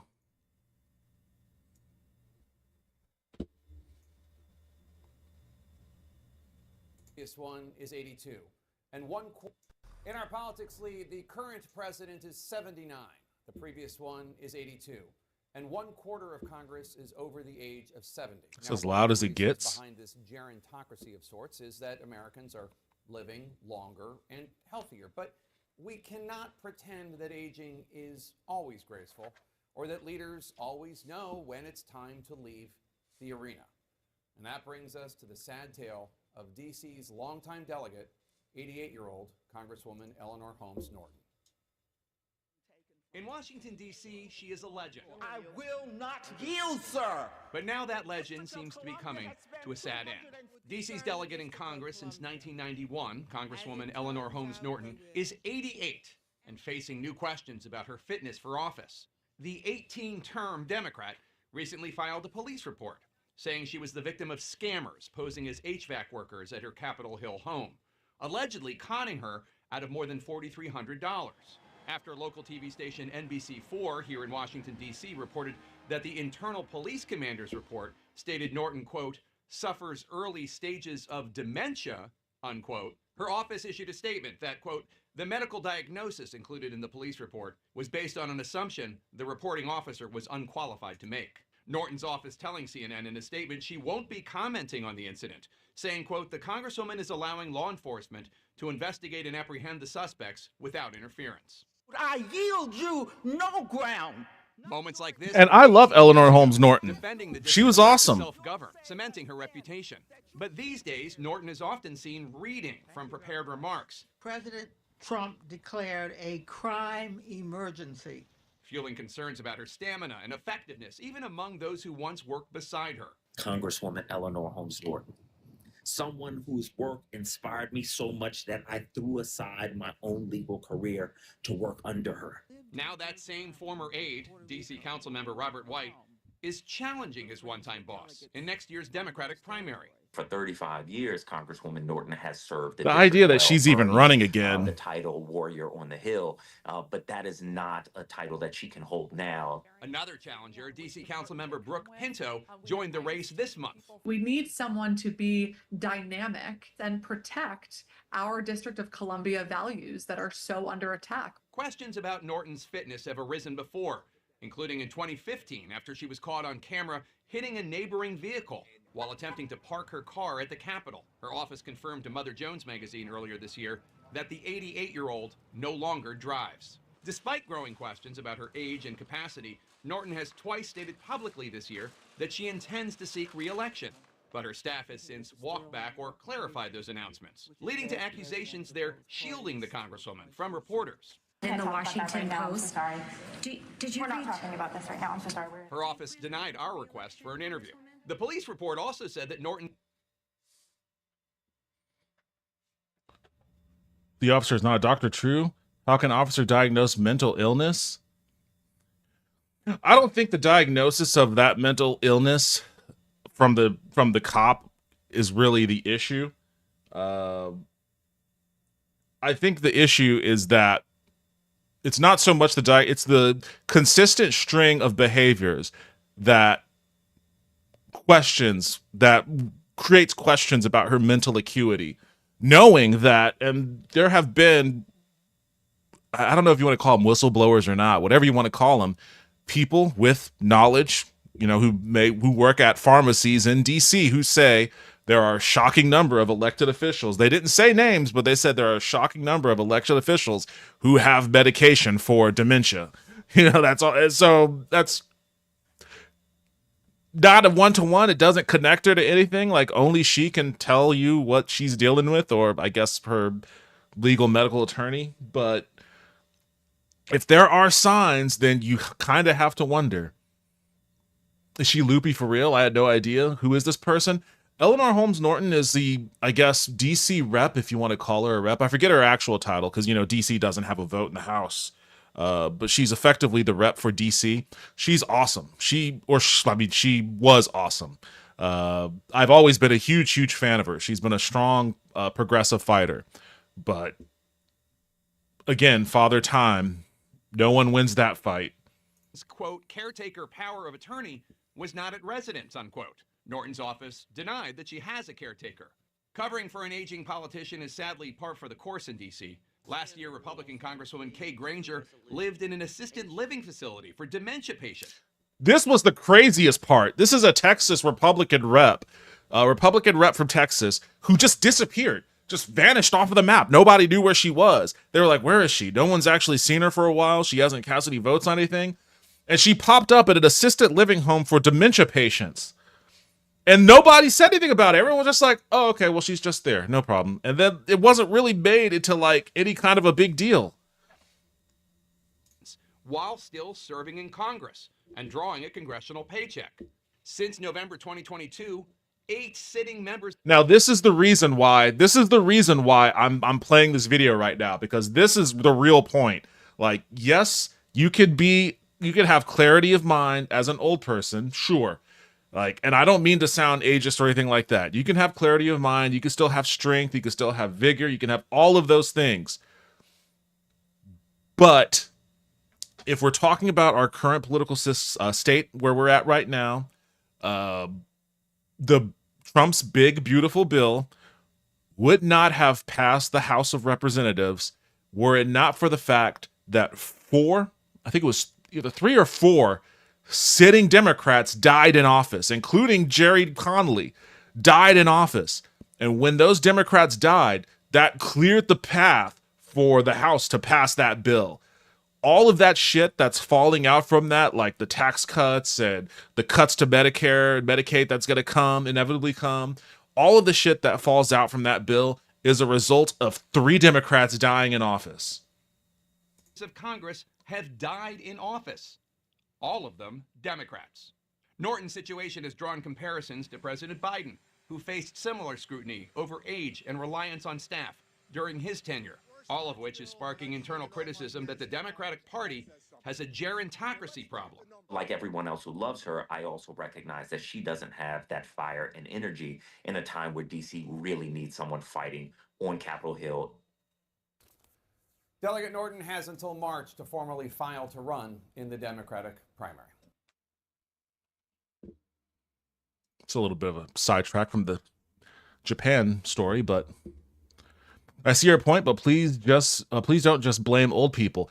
I'm not blaming old people. Like, what I really like, it's not, because old is just it's a thing that happens to everyone. The problem is, and I'd hate to say it, but the problem is arrogance. It's just arrogance. It's not exclusive to representatives. It's kind of like a similar sort of thing with my dad, who is of retirement age, and just flat out, like, for a while he was incredibly resistant to the idea of retiring. He just didn't want to retire. And that's fine. That's fine. The fuck? Yeah, how about we not do this? How about instead we do this? But I understand people that just don't want to retire and all of that. And my concerns about my dad not retiring was, he's having more physical problems. He had to get a pacemaker. He has developed glaucoma now. And like, he drives an hour to work. He works an hour north of here. And then has to drive an hour back south. And all of that just kind of terrifies me, especially on Austin roads and shit. And it's just not necessary for him either. Like, my mom and dad are in a position. My mom retired like 2 years ago or something. They're both in a position where they can just chill and be comfortable. And I'd much rather, and if he wants to pursue other things while he's retired, then great. But I'd much rather that than like, hey, keep rolling the dice on an hour-long commute while health complications continue to stack on you. I don't want that. And I think most people wouldn't want that for their loved ones, but it's a little bit more, it's more innocuous in like my situation. Cause or anybody else's situation where like, oh, their dad is a carpenter and he's like 78 years old and he's still climbing up on a ladder, and it's like, okay, well, if he trips and falls, then, that's enough to create a clot that can kill him. So falling off a ladder at that age, that's not the same as falling off a ladder when you're 22. There are things that you have to take into account. But that's still more innocuous than being in a position where if something age-related causes you to falter, then hundreds of thousands of people lose health insurance. Millions of people lose health insurance. Like, that's different. I think there needs to be a recognizable standard with respects to people who control levers of power. Like, if you can't do your job, millions of people can perish as a result. Like, and that sounds hyperbolic, but healthcare being what it is in America, even with Medicare and Medicaid, taking that away from people is a potential catastrophe in the wings. And that's just the start of it. Like, there are plenty of other things that can also be just as destructive to our society if age-related disruptions clears the path for the worst people to enact the worst policies for the sake of profiteering. So that's where I'm coming from. It doesn't have anything to do. I mean, if you're awesome, and I love you. Bernie Sanders is awesome. I love him. Ed Markey is awesome. I love him. He's running against Seth Moulton. Moulton's challenging him. And Seth Moulton is a shitty corporate Democrat. And I would want Ed Markey to beat him, but Ed Markey's pretty fucking old too. And there are plenty of young people that they can pass the torch to. Texas recently redistricted because, Trump wanted to pick up some extra seats. That famous story. 2 districts in Austin become one. One district represented by Greg Casar. He's currently the chair of the House Progressive Caucus. Greg Casar is awesome. He's a great progressive. He's young. He's like 34, some shit like that. He's young. He's energetic. He's progressive. He's great. Like him. He represents me. The other district is represented by Lloyd Doggett. Lloyd Doggett is a super, I guess, what's the word I'm looking for? The word just slipped my mind. Hidden gem, unrecognized hero, whatever that kind of, I forget the word. There's an actual word, but he's great. And he doesn't get a lot of publicity. He's a old school, staunch progressive representative who has been a fantastic rep in Austin. In fact, Lloyd Doggett was the very first elected official that came out and said that Joe Biden needed to retire back when the party pushed Biden out of the nomination. He was the first one that was like, it's clear that Joe Biden's not fit for this. He's got to go. And that's an incredible level of bravery. an incredible level of bravery for Lloyd Doggett to put his neck out on the line in a situation like that. But Lloyd Doggett's old himself. How old is he? How old is Lloyd Doggett?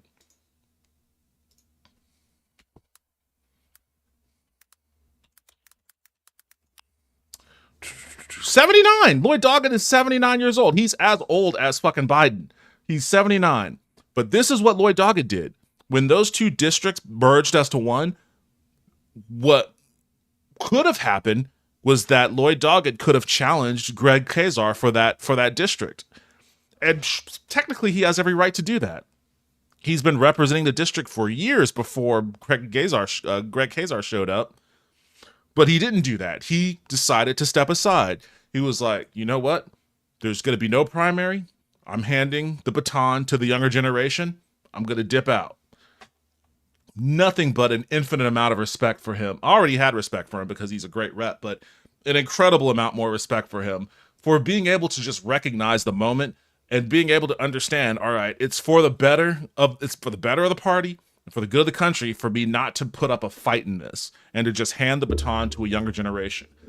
I think Ayanna Pressley is an awesome potential candidate for Ed Markey to hand his baton over to. Like, have Ayanna Pressley run for Senate versus Seth Moulton. I think she would clean him. Like, if the Democratic Party wants to win, the Republican Party doesn't really have this issue. Not to this degree. They do to a little bit of a degree, but not to this degree. They're more than willing to promote their young up-and-comers. They have a whole apparatus that's built around it. But the Democratic Party doesn't like doing that. For a variety of reasons that we can get into, but that's a whole other pathway to go down. But they need to get good at it. They need to get good at passing the baton onto young, popular, progressive firebrands and just letting the younger generation take over. Literally nothing to lose. Literally nothing to lose in doing that. Try finding an IT job after 50? Man, I'm coming up close. I'm coming close to being in that situation. Why do you think I died? I dyed my beard. I don't know if you were in here when I was talking about that, dyeing my beard, but to see age discrimination? No, I understand, but like I said, like, for your everyday layman, it's a lot less innocuous. Like, I'm okay with, like, oh, you hire 50, 60, 70-year-olds? Sure, right? That's fine if they're working at, McDonald's or Jiffy Lube in fact, I prefer my mechanics to be older. The older the mechanic, the better. And sandwich shop makers or sandwich makers at a sandwich shop. If I go to a sandwich shop and I'm ordering a big complex Subway sandwich or a hoagie, I don't want to see a young person making that sandwich. I will go specifically to where the oldest person in that room, and I'm be like, I'm gonna have you make my sandwich because I know they're gonna make it right. But that's different because, like, if they fail to show up, if they trip and get a clot and end up hospitalized or worse, what happens? I get a bad sandwich. I get somebody that doesn't know how to properly evenly spread out the mayo and have the right mayo to mustard ratio. Somebody that just haphazardly slaps the onions and pickles on there rather than spread them out in an even distribution. I get that. I can deal with that. But if that person is hospitalized and as a result, they're not there to block a vote that takes healthcare away from everybody, it's more impactful. That's the problem. Like, it's just the implications are heavier. And so we just need to be more guarded around that, especially at a point in time when there are villains at every corner, at every turn, waiting for an opportunity to exploit. Like, there is no room for mistakes at any level, at any point in government, any level of governance right now. Like, everybody needs to be guarded and on point and show up for those votes. So that's it. It's not about age discrimination. It's just about what does it mean if you can't do your job? Like, if you can't operate at like the most effective and efficient manner possible, what does this mean for millions of people? And that's like it's a real question, you know? Like, there are physical limitations that will get you, not get you. You won't be allowed to be a pilot if your vision starts to go out on you. If you have respiratory complications that may flare up at different, from different cabin pressure or whatever, or if you have to work in you're working in the control towers and you are colorblind, so you can't see the different colors on the radars and all that. Like, these are things that can rightfully prevent you from getting a job, right? You don't want to have a taxi driver or a cab driver or Uber driver that is technically blind. You wouldn't want that. You wouldn't feel safe, and there would be legal implications in that too. But it's not discrimination to say that they can't have those jobs because of those setbacks. Like, it's legitimate safety concerns.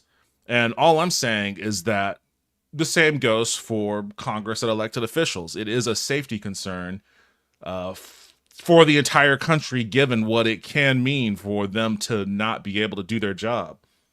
We're all about to witness that too. So we have Prop 50 or something to counter Texas, the Texas change, is my understanding. Yeah, I think that goes for a vote on Tuesday. And you should definitely vote for Prop 50. Like, I'm all for every state that's run by Democrats in the country. They should all do Prop 50 shit. They should all create districts. There's no point in unilaterally disarming. Aren't most politicians hella old? No, I mean, in federal office, yeah, but state and local, plenty of young people. Plenty. What program did you go with for chat on screen? Oh, this is still Caster Labs. This is Caster Labs. I just created a source, a window source that is displaying the Caster Labs window. Trickery. Subway is bad, agreed. Yeah, I didn't mean a Subway. I meant a sub sandwich, a submarine sandwich. I didn't mean a Subway sandwich. Subway's fucking awful. But I meant a sub sandwich, which is weird. I don't like, different regions of the country call them different things. Sub. I grew up calling them hoagies, but I think hoagies are like I think it's like a Pennsylvania term. I've never been anywhere near the state of Pennsylvania, so I don't know where hoagie came from. It may have been the Cosby Show. Did Bill Cosby call them hoagies? I think Bill Cosby may have called them hoagies, and I think that's why I started calling them hoagies from back in the 80s.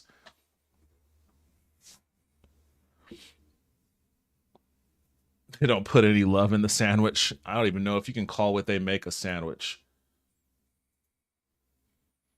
Anyways, massive sidetrack. But let's get back to why Japan can't produce another Sony. The company's first consumer product was an electric rice cooker in 1945, a complete failure that either burned rice or left it undercooked. But Morita did not give up. In 1950, they launched Japan's first tape recorder, though it also sold poorly initially. The breakthrough came with transistor radios. In 1955, Sony released the TR-55, Japan's first commercially produced transistor radio. A major US watch company, Bulova, offered to buy 100,000 TR-55 units at the time, a deal worth more than Sony's entire market capitalization at the time. There was just one catch. Sony would have to remove its unknown brand name and replace it with Buluva's.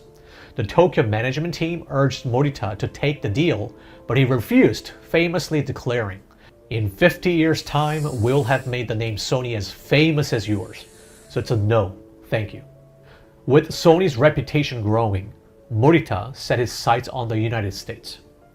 Though he had studied some English in school, he was apparently self-conscious about his accent and limited vocabulary that on his first New York trip, he kept to modest routines, eating at automats and avoiding high-profile interactions.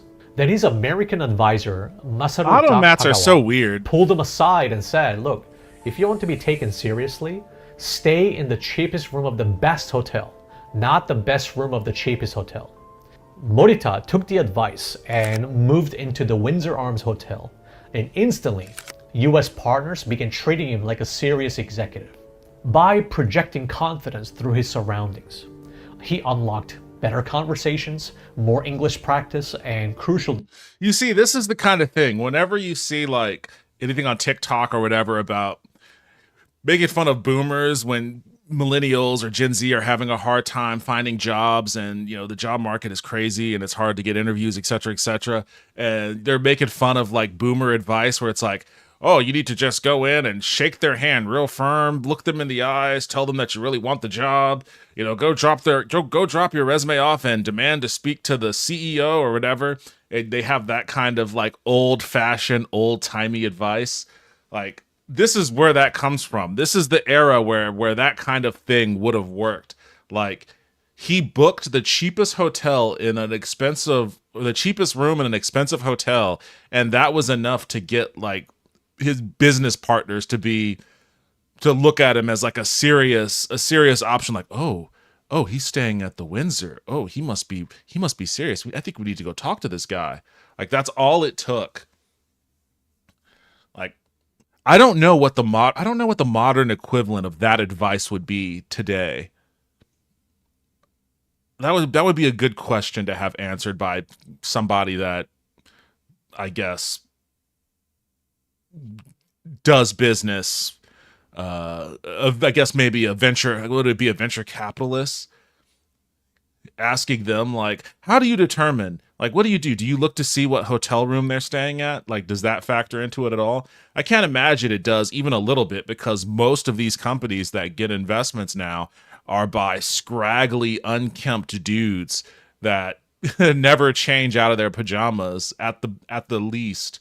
And, you know, they're just really talented at developing the latest tech scam. Distribution deals. So the implication is you must hire very carefully. Yes, very carefully. So, you know, under such a circumstances, to run business organization is very difficult. That shift in perception was crucial at the 1960 Institute of Radio Engineers National Convention, where Morita signed Sony's first major US distribution deal, walking the booth floor in a bespoke suit and convincing American dealers that Sony was a brand to watch. Later that year, Sony opened its first US office in New York, becoming the first Japanese electronics company with a major American presence. Fast forward to 1979, Morita bet on a product that nobody believed in, the Walkman. Investing heavily in design, marketing tie-ins with young musicians, and street teams of college students in Tokyo, Morita launched the portable music player. By 1983, Sony had sold over 50 million Walkmans worldwide, and Walkman was added to the Oxford English Dictionary. Proof that Morita's global vision and personal risk-taking paid off in a way no government policy ever could. But what powered Japan's post-war miracle wasn't just government policy or individual geniuses. It was a radical new social contract that forged an army of dedicated employees willing to sacrifice everything for their companies. Japan may be the oldest society in the world today, but back in the 80s, it had one of the youngest and hungriest workforces on the planet. Enter the salaryman system, the cultural phenomenon behind the now iconic image of the impeccably dressed office worker, suit neatly pressed, briefcase in hand, boarding a jam-packed commuter train at dawn, and belting out karaoke tunes well past midnight. Imagine joining Sony at the age of 22 and knowing you would stay there for life. Your career path, benefits, even housing all provided in exchange for total loyalty. This wasn't mere employment, it was a family. You didn't clock out at 5 p.m., you stayed late tweaking product designs, rehearsing sales pitches, or fixing product snags because you knew the company. You gotta like the fact that, like, rehearsing look at, I think these are ashtrays. This guy's actively smoking right now in the meeting, which is, it's a different era. I always take note of these because I remember when I was a kid, I remember when we went to the Osaka airport. That was the, I think it was Osaka. I think it was the one in Osaka. The one thing I remember being in that airport was that it was just all smoke. Like, it was just the smokiest airport or smokiest place I've ever been. Everyone was just chain smoking. This was like 96. Everyone was just chain smoking like crazy. Haneda and Narita were not like that when I went there last year. In fact, I really didn't see a lot of people smoking, honestly. In my week there, I didn't see a great deal of people smoking, which is a drastic change from my childhood. So it's kind of funny seeing all the, like, cigarette, the ashtrays lining the office desks. Sales pitches or fixing product snags because you knew the company had your back forever. Junior engineers logged nights on the factory floor to perfect the cassette head. Sales reps skipped weekends to close export deals. No one called it overtime. They called it duty. The West watched in awe and dubbed it Japan Inc., the idea that an entire nation could operate like a single massive corporation. MITI set export targets, CEOs mapped the global strategies, and salarymen executed them with relentless precision. And the results centrally planned are economy. Staggering. From 1955 to 1975, Japan's GDP surged at an average of 10% per year. By 1980, the country's nominal GDP had rocketed from $91 billion to over $1 trillion, transforming wartime rubble into the world's second largest economy. So it felt like everything was clicking perfectly. But if this golden trinity of state, business, and worker worked so well, why did it stop working? Did the very system that built Sony somehow begin holding it back? Well, let's take a look. By the late famous lost 1980s, decade. Japan wasn't just a success story, it was the story. By 1989, Japan represented 45% of global stock. I just noticed the wig, but was watching on mobile. Yeah, this was going to be a part of my Halloween costume, but I couldn't get it to work right, so I did not wear it for Halloween, so I'm wearing it for tonight, the night after Halloween. Market capitalization, and Japanese banks were the biggest in the world. Everything seemed to be going smoothly for major Japanese corporations. But all good things must come to an end. And it started with the craziest real estate bubble in human history, which ironically had little to do with how well these companies were actually performing. It was the broader economic madness that would trigger the downfall of Japan's global champions. Okay, so what happened? When everyone had secured Anthill? Wait, what do you mean by anthill? That must be in reference to something I wasn't paying attention to. Sorry. Jobs at big companies and owned homes, what do they do with their extra money? You probably want to invest that money to make more money, right? So they poured it into real estate speculation. They were buying investment properties not to live in, but to flip them for more money later. Oh, it's always real also estate started developers. buying land, not for factories or offices, but simply to use as collateral for loans to buy more land. It became a self-reinforcing cycle of madness. The problem was that Japanese banks, flush with cash from export boom, were lending massive amounts to anyone who owned property. Regular office workers could borrow up to 100 million yen using their homes as collateral, sometimes without even proving they had steady income to pay it back. 100 million yen was equivalent to about 750,000 US dollars back then, which in today's purchasing power would be worth almost $2 million.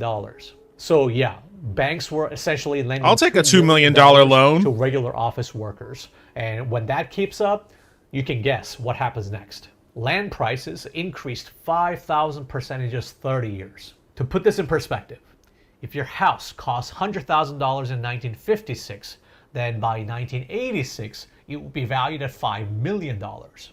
And people at the time were under the delusion that land prices would rise forever, simply because they had risen for 30 straight years.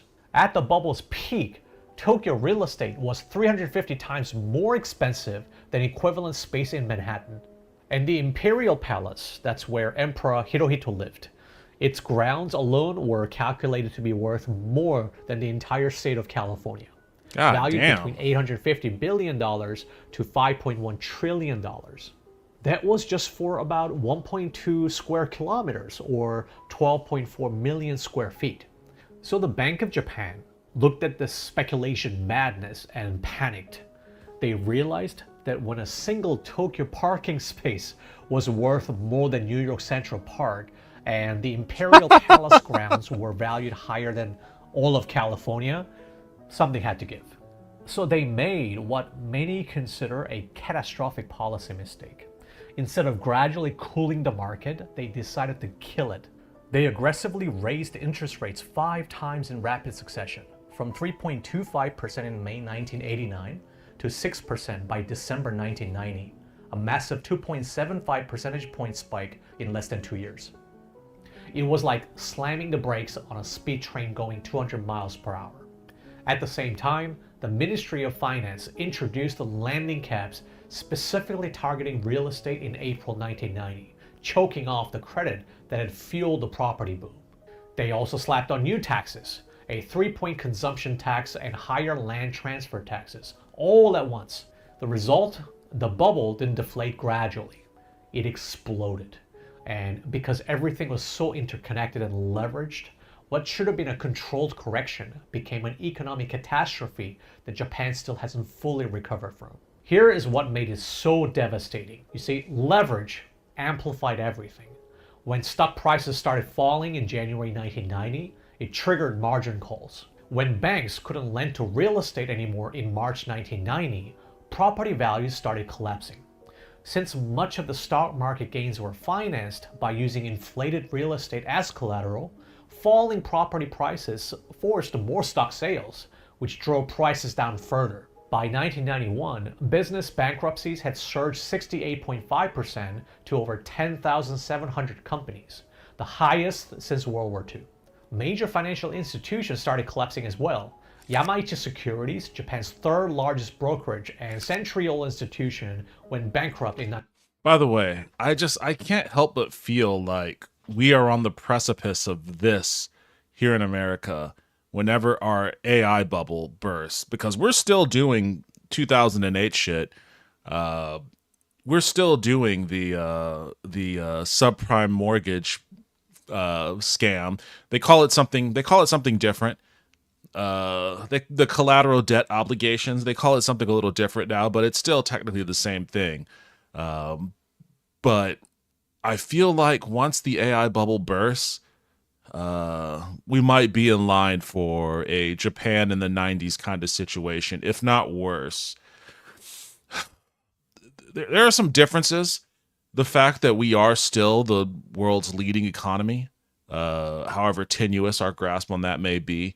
China is not yet positioned, even though they're actively trying to position themselves to take over by basically using the trade war with America to accelerate opening up markets in Africa and Western Asia and Europe and Canada. Canada is going to start selling. Canada was cutting off electric Chinese EVs alongside America, but because of Canada's own trade war with America, they're going to start opening up the Canadian markets to Chinese EVs and who knows what else. So China's positioning themselves to overtake America should America find itself in a Japan in the 90s kind of situation. So I don't know what that's going to look like, but and hope, I kind of just for the sake of the people in this country, I hope I'm wrong, but AI bubble? Yeah, AI is a massive, massive bubble right now. As indicated in this article I looked at earlier, Without data centers, GDP growth was 0.1% in the first half of 2025. That's not a good sign. That's not a good sign. 99. Because I think GDP growth was like, what was it? With the AI data centers, GDP growth was like 3%, I want to say. 2 to 3%, I think. Let me check on that. 7. Sony, despite being one of Japan's strongest companies, was not immune. In 1999, Sony announced it would cut 17,000 jobs, 10% of its workforce, and close 15 factories worldwide as profits plummeted by 1/3. The company's electronics division, which had dominated global markets, saw sales collapse as the strong yen made Japanese products uncompetitive internationally. Remember the salaryman culture I mentioned earlier? The dedicated employees 3.8%. companies are all because in return, the company would take care of them for life. So what happens when they suddenly get laid off? The psychological impact was devastating. An entire generation realized that lifetime employment was a broken promise. The social contract that had powered Japan's miracle was shattered. Worse yet, instead of letting failed companies die, the government and banks kept them on life support. Banks, terrified of recognizing massive losses, continued lending to bankrupt companies in what economists call zombie lending. These zombie companies couldn't grow or innovate. They could barely survive. From 1991 to 2001, Japan's economy barely grew at just 1.14% annually, what came to be known as the lost decade. You would think that after hitting rock bottom, Japanese companies would reinvent themselves, take risks, and fight back. Instead, they did the opposite, and that's where our story gets really interesting. The Galapagos The trap. lifetime employment system I mentioned earlier that once powered Japan's miracle now became a prison. Companies couldn't fire underperforming workers because of social obligations, so they couldn't hire fresh talent either. Young people were blocked from leadership roles by layers of senior managers who had nowhere else to go. Decision-making slowed down to a crawl. Everything needed consensus from executives who had never worked outside Japan. Basically, instead of embracing change, Japanese companies doubled down on caution. Now, this is interesting because when I was in Kyoto in last June, I was actually talking to a friend of a coworker, ex-coworker of Lauren's, who works at Nintendo. He's from Seattle. He's an American who moved to Japan to work for Nintendo, and I think I don't know if he's technically an expat, but he's not going back to America. But he's an engineer. And, I worked for those of you who are new to the channel, I'm wearing a BioWare shirt because I worked at BioWare for 6 years. I worked in the game industry for 14 years. So I have a lot of game industry experience in America. But I was very curious about what it's like to work in the game industry in Japan. So I was asking him these questions. And I was asking him what engineering culture is like in Japan. And he was telling me that they're incredibly resistant to changing technology, evaluating new technologies, changing strategy and structure. It's literally the total opposite of my experience, both in the game industry and after, especially after. In the non-game industry environment, especially where I'm at right now, you are constantly, for better and worse, and there's a lot of downsides to it, evaluating new tools, evaluating new products, evaluating new processes even, and just always trying to stay on the cutting edge of new things, and experimenting with new tech and new workflows. And Japan is the opposite. From what he was describing, they don't like doing that, which has left a lot of their tech sector stagnant. And I was just talking to him about it and being like, that's interesting because in America, I guess in Japan that is viewed as stable, it's reliable. They know what works and they will continue to use what works so long as it works. There's no need to rock the boat. There's no need to experiment if that experiment is going to result in failure. Just keep doing what works, and that's it. And in America, in tech, you're not going to get anywhere with that mindset. You won't even make it past the front door, for the most part, if you have that kind of mentality. Like, it is an expectation that you are an experimental individual, that you're intellectually curious about new technologies.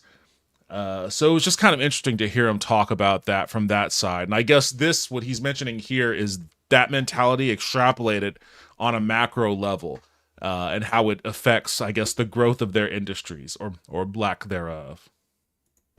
Risk-taking became seen as reckless. Corporate boards filled with risk-averse bureaucrats who had climbed the ladder through seniority, not innovation. The bold global vision of leaders like Akio Morita was replaced by committee-based consensus and incremental thinking. While Sony was perfecting Blu-ray players, Netflix was building streaming platforms. While Nintendo was By the way, I don't think committee-based consensus is as bad a thing as he's kind of letting it on. I actually think committee-based consensus is a good thing, in conjunction with experimentation and iterating on new processes. I mean, I'm just basically describing Valve. I'm basically describing, how Valve works. designing better cartridges, mobile games were taking over. While Japanese automakers were optimizing engines, Tesla was reimagining cars as computers on wheels. To make matters worse, as the world went online, Japanese tech companies made a fatal mistake. They kept building amazing products, but only for Japan. Galapagos syndrome is a Japanese business term coined around 2004 that describes when products or technologies develop in isolation within a local market and become so specialized for that market that they cannot succeed globally. The term references Charles Darwin's observations on the Galapagos Islands, where species evolved in isolation and became perfectly adapted to the local environment but couldn't survive elsewhere. Think about it. Japan actually had the world's most advanced mobile phones in 2005, with internet access, email, mobile payments, and even TV streaming. Until I looked it up, I didn't even know that Japan had already invented mobile payments and QR codes in the early 2000s, pretty much years before the iPhone even existed. But these were proprietary Japan-only systems using custom standards. World-class innovations got buried in technical documentation that never left Japan.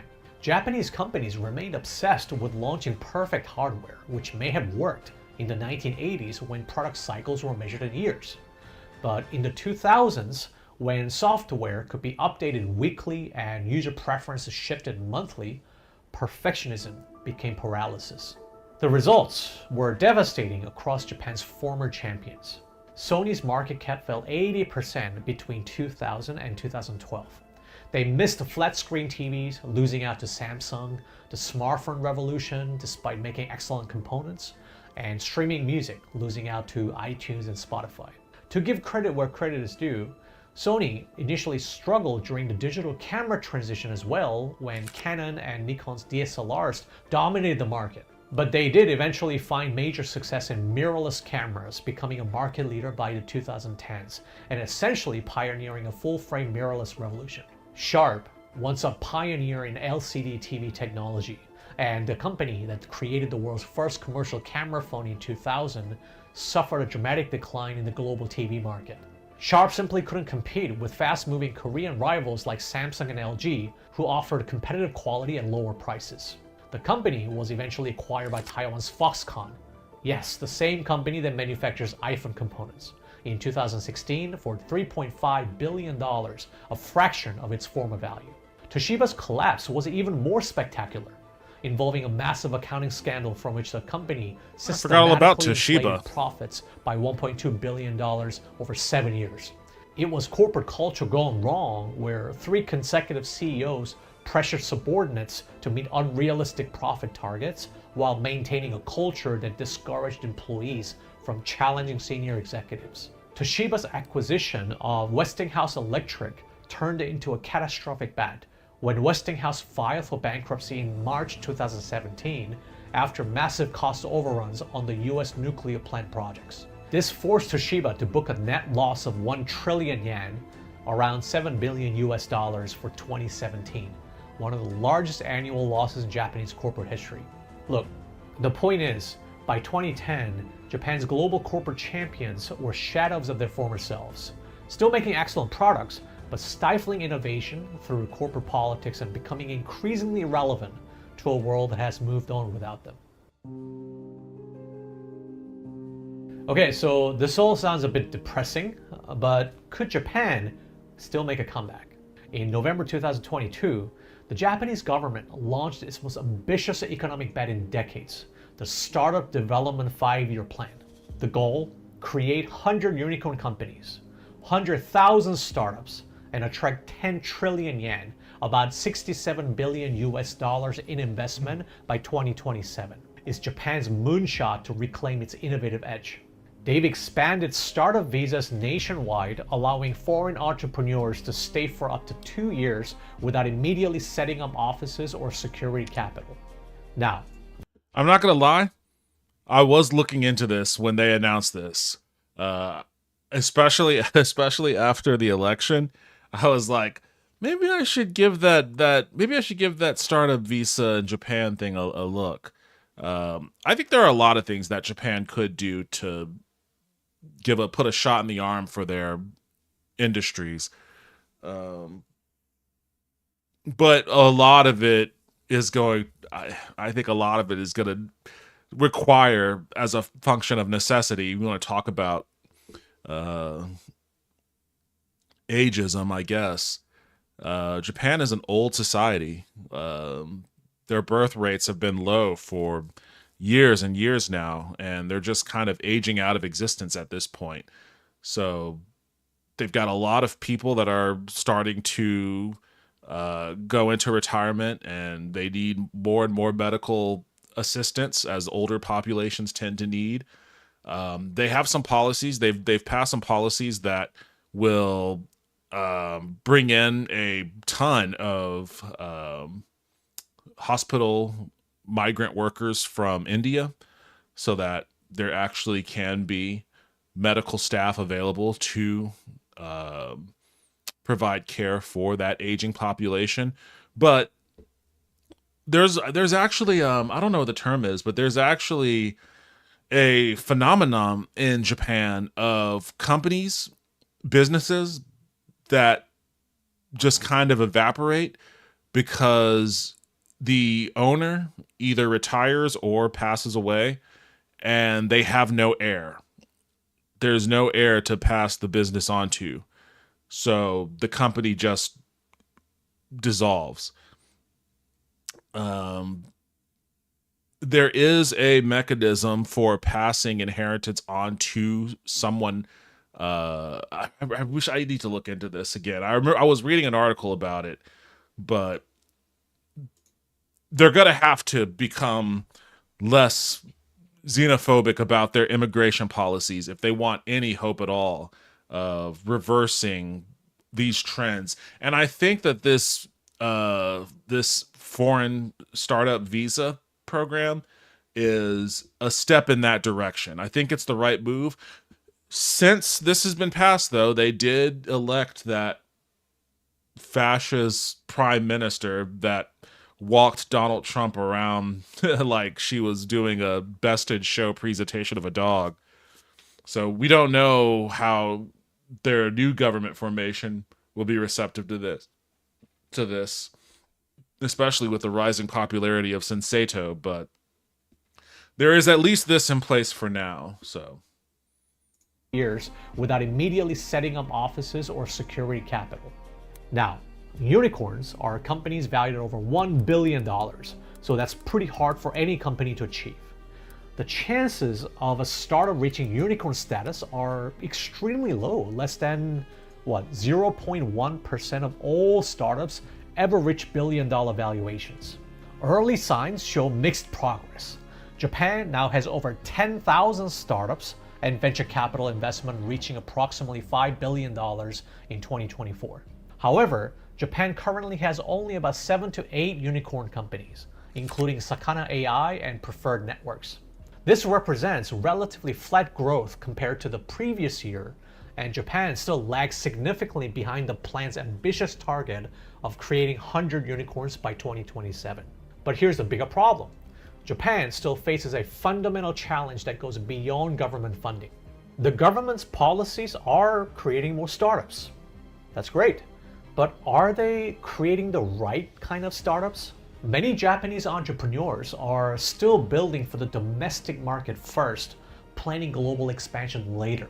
Ultimately, the founder's vision really matters. If they're homegrown talent who don't speak English well and have limited global perspective, can they really go global and build world-class products? Here's Japan's catch-22. Japan's domestic market is large enough that startups don't need to go global to survive. With 125 million people and a $4 trillion economy, Japan's startups can build substantial businesses serving only local customers. This is fundamentally different from South Korea, which has only 51 million people, and even that's shrinking fast. Korean companies like Samsung, LG, and Hyundai had no choice but to go global in order to remain competitive. So the risk is that Japan's startup boom becomes another version of the Galapagos syndrome, innovative companies that thrive locally but cannot compete internationally. But there is a bigger structural issue that no one is really talking about. What is the ultimate goal of a startup and its investors? They have to keep growing and exit at some point, right? Well, how do you exit to make money? Either you can sell your company via M&A or mergers and acquisitions, or you take your company public through an IPO. Here's what's fascinating. It's surprisingly easy for companies to go public in Japan. They don't have to be unicorns with billions of dollars in valuations. I interviewed a foreign founder and investor in Japan who built a super successful company there, and this is what he had to say. I do think actually one of the problems in the ecosystem is that in Japan it's relatively easy to go public. You have like 100 companies a year go public in Japan, but the average market cap is around $100 million. So it's like, Series A or Series B in the States. What it means is that the ecosystem has gotten very familiar with how to go public. And so even if the ecosystem says, yes, we want to have more unicorns, we want to have decacorns, most of the people in the ecosystem haven't done that before. But most people in the ecosystem have maybe seen or know some companies that have gone public.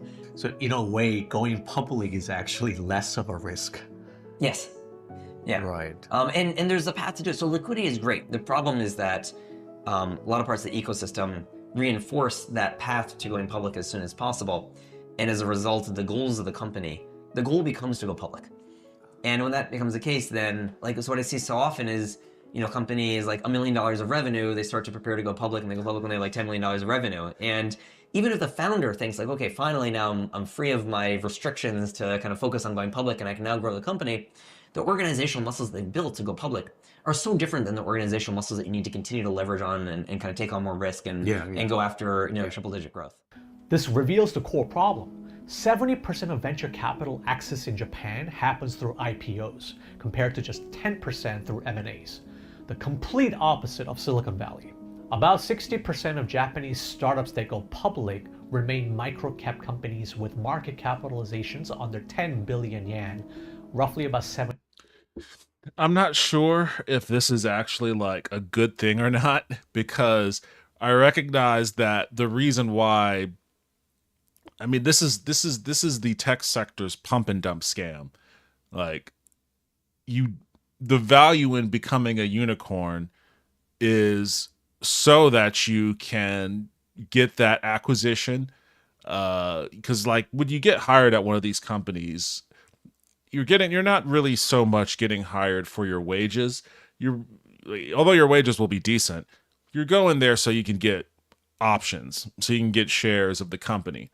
Because if you can get those shares and then you're a part of this, you get acquired by someone, then the shares that you have, that you were granted from your hiring, they have real value. You cash out on those shares. So that's the value in this. Like, I understand what they're getting at, but I guess I'd have to study what Japan.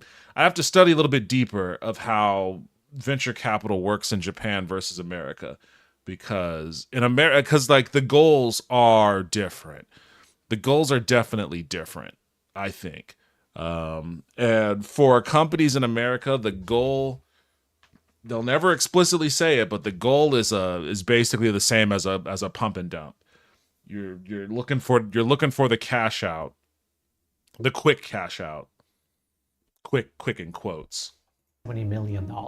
Japanese VCs and investors are incentivized to push startup founders towards IPOs because that gives them the quickest path to their return on investment. So unless you get visionary founders like Morita who built Sony, the kind of leaders that are willing to go against their investors and stay laser focused on taking their companies truly global, the result is that startups begin prioritizing quick IPO exits over long-term global scaling the moment they get funded. So the 5-year plan expires in 2027. By then, we'll know whether Japan can break free from its cultural and structural barriers to create true global companies once again, or whether even the most ambitious government intervention cannot overcome decades of risk-averse corporate culture. The ingredients are there: government funding and a new generation of Japanese entrepreneurs. But will it be enough to compete with Silicon Valley's risk-taking culture and China's scale? Japan's economic future may depend on the answer. If you found this video insightful and you learned something new, hit subscribe so we know there's an audience out there who wants more of these deep dive explainers. Our mission... That was a pretty good video. I like it. They're gonna have to do something about. They need to. They're gonna have to allow. I don't know. I feel like they're just gonna have to really open up for immigration if they really want to.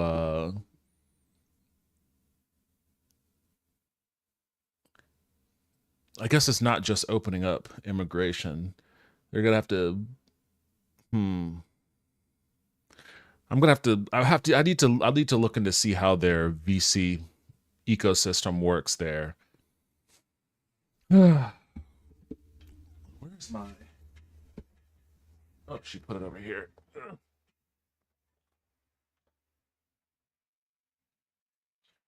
Oh boy.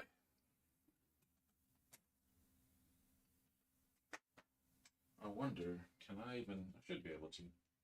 This is loose as hell.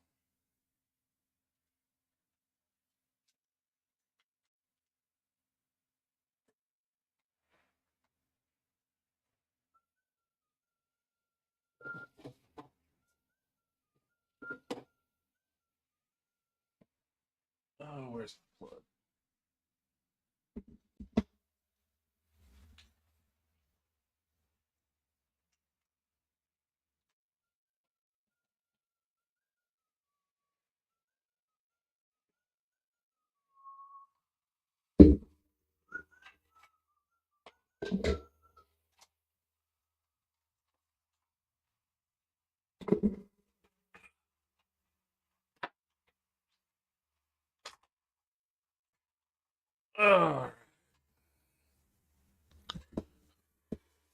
All right, before I bounce for the night, I'm gonna do...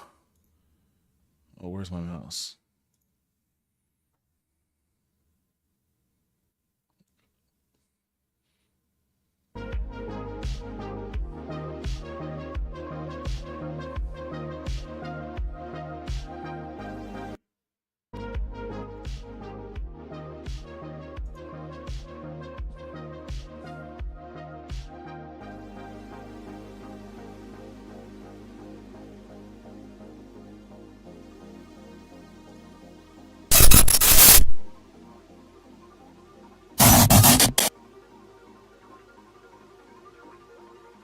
Oh, I don't have that. All right, well, I guess I gotta launch that then.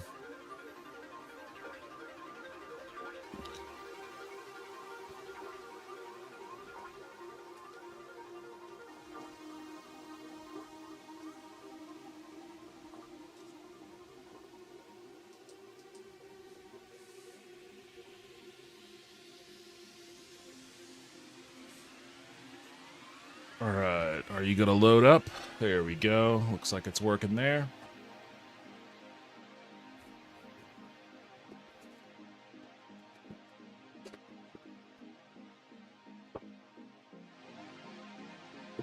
For some reason, this ended up turning into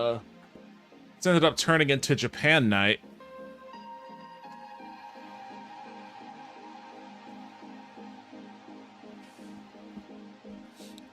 Purely incidental.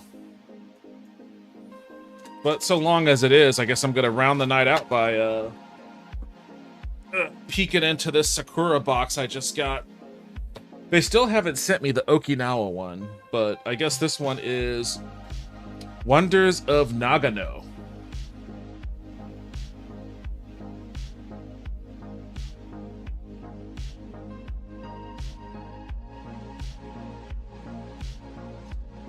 I don't know anything about Nagano, so I guess I'm gonna find out by way of confectionaries.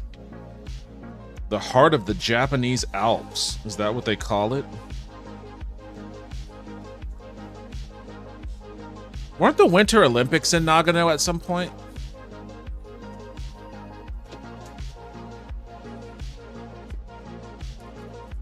Oh, well, this one's not going to be too hard to decipher. Apple pie. Seems pretty straightforward.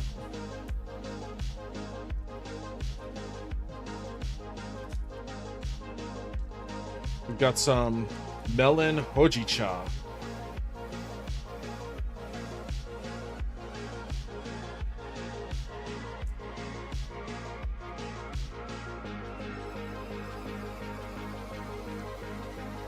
Yes, this thing right here. That's what it is.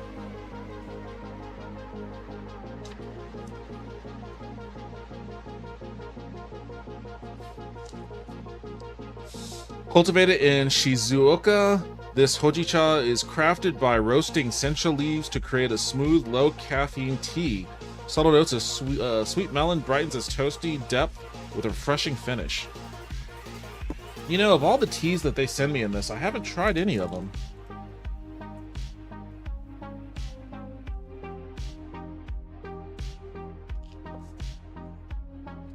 Chestnut pie, Matarashi mochi. These mochi are inspired by Mitarashi dango, beloved traditional rice dumplings with a sweet soy sauce. I don't think I've ever had a sweet soy sauce before.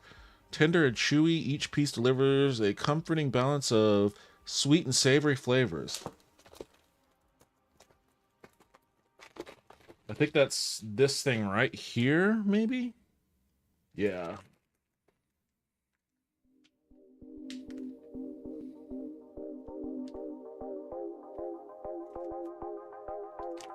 I'll try one.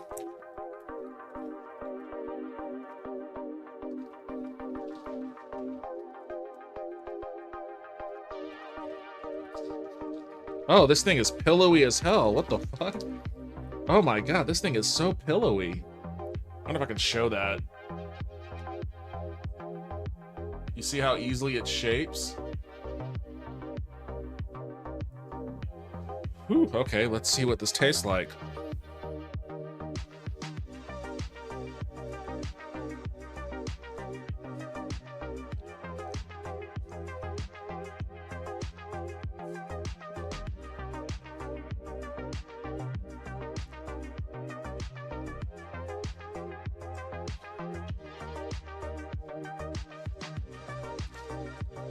That's not bad. I kind of liked it. Okay. Matarashi mochi. That one. That one wins. That's a W. That was actually pretty good. Sweet soy sauce. Go figure. Shinchu apple sandwich cookie. I guess Nagano must be where the apples come from then. I think that's this one. You can see the apples on it.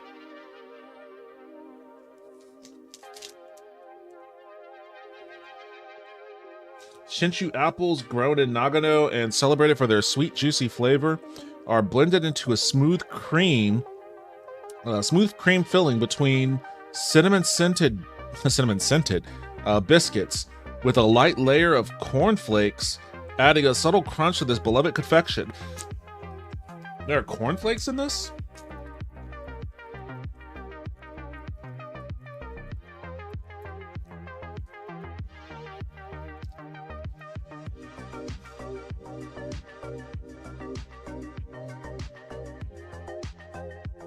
It's like a little mini Twinkie.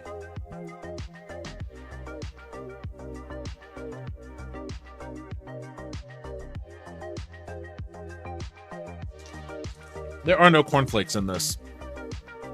It's chewy. It does actually taste like a little Twinkie.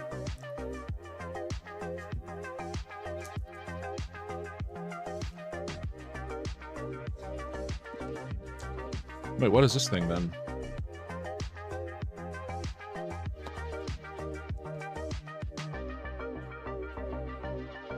Oh. Rice and barley crackers. Oh, I got a plate. All right, I'll check out the plate before I bounce. This is not bad, actually. So far, the couple of things that I've tried are largely better than everything I had in the last box they sent me.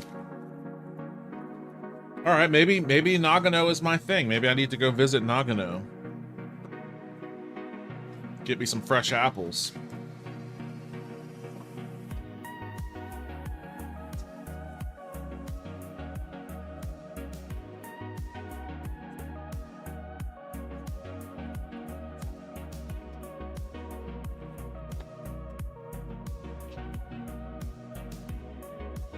Oh, this isn't bad. This is a neat little tray or little plate.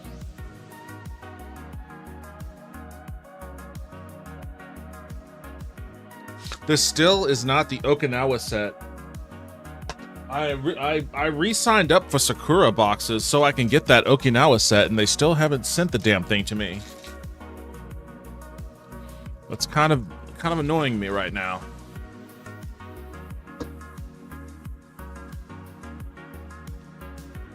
I still need to figure out what I'm gonna do with this 5070. I think I am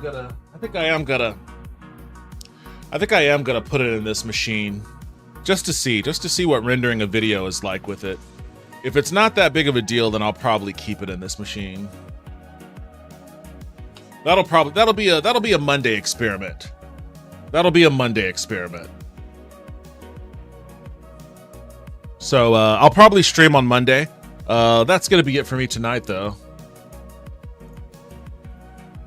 Thank you, everybody, for joining me. I appreciate it, as always. I will be back on Monday, so... Wait, where's the fucking... Oh, wait, that's the one. So, I will be back on Monday, but I'm also going to be back with the Weenie Dogs, because the Weenie Dogs will be with me this week. So there will be some weenie happenings, and I'm pretty excited about that. Usually I don't stream on Mondays, but I probably will stream on Monday because I didn't stream yesterday, and I want to experiment with this card. So I think Monday I'm going to put this card in this machine. I'm going to fire up a stream, and then I'm going to see what it's like to edit a video. So hope to see you all again then. Take care. Enjoy the rest of your weekend. If I don't see you, then have a great rest of your weekend, and I'll see you when I see you. Take it easy, everyone.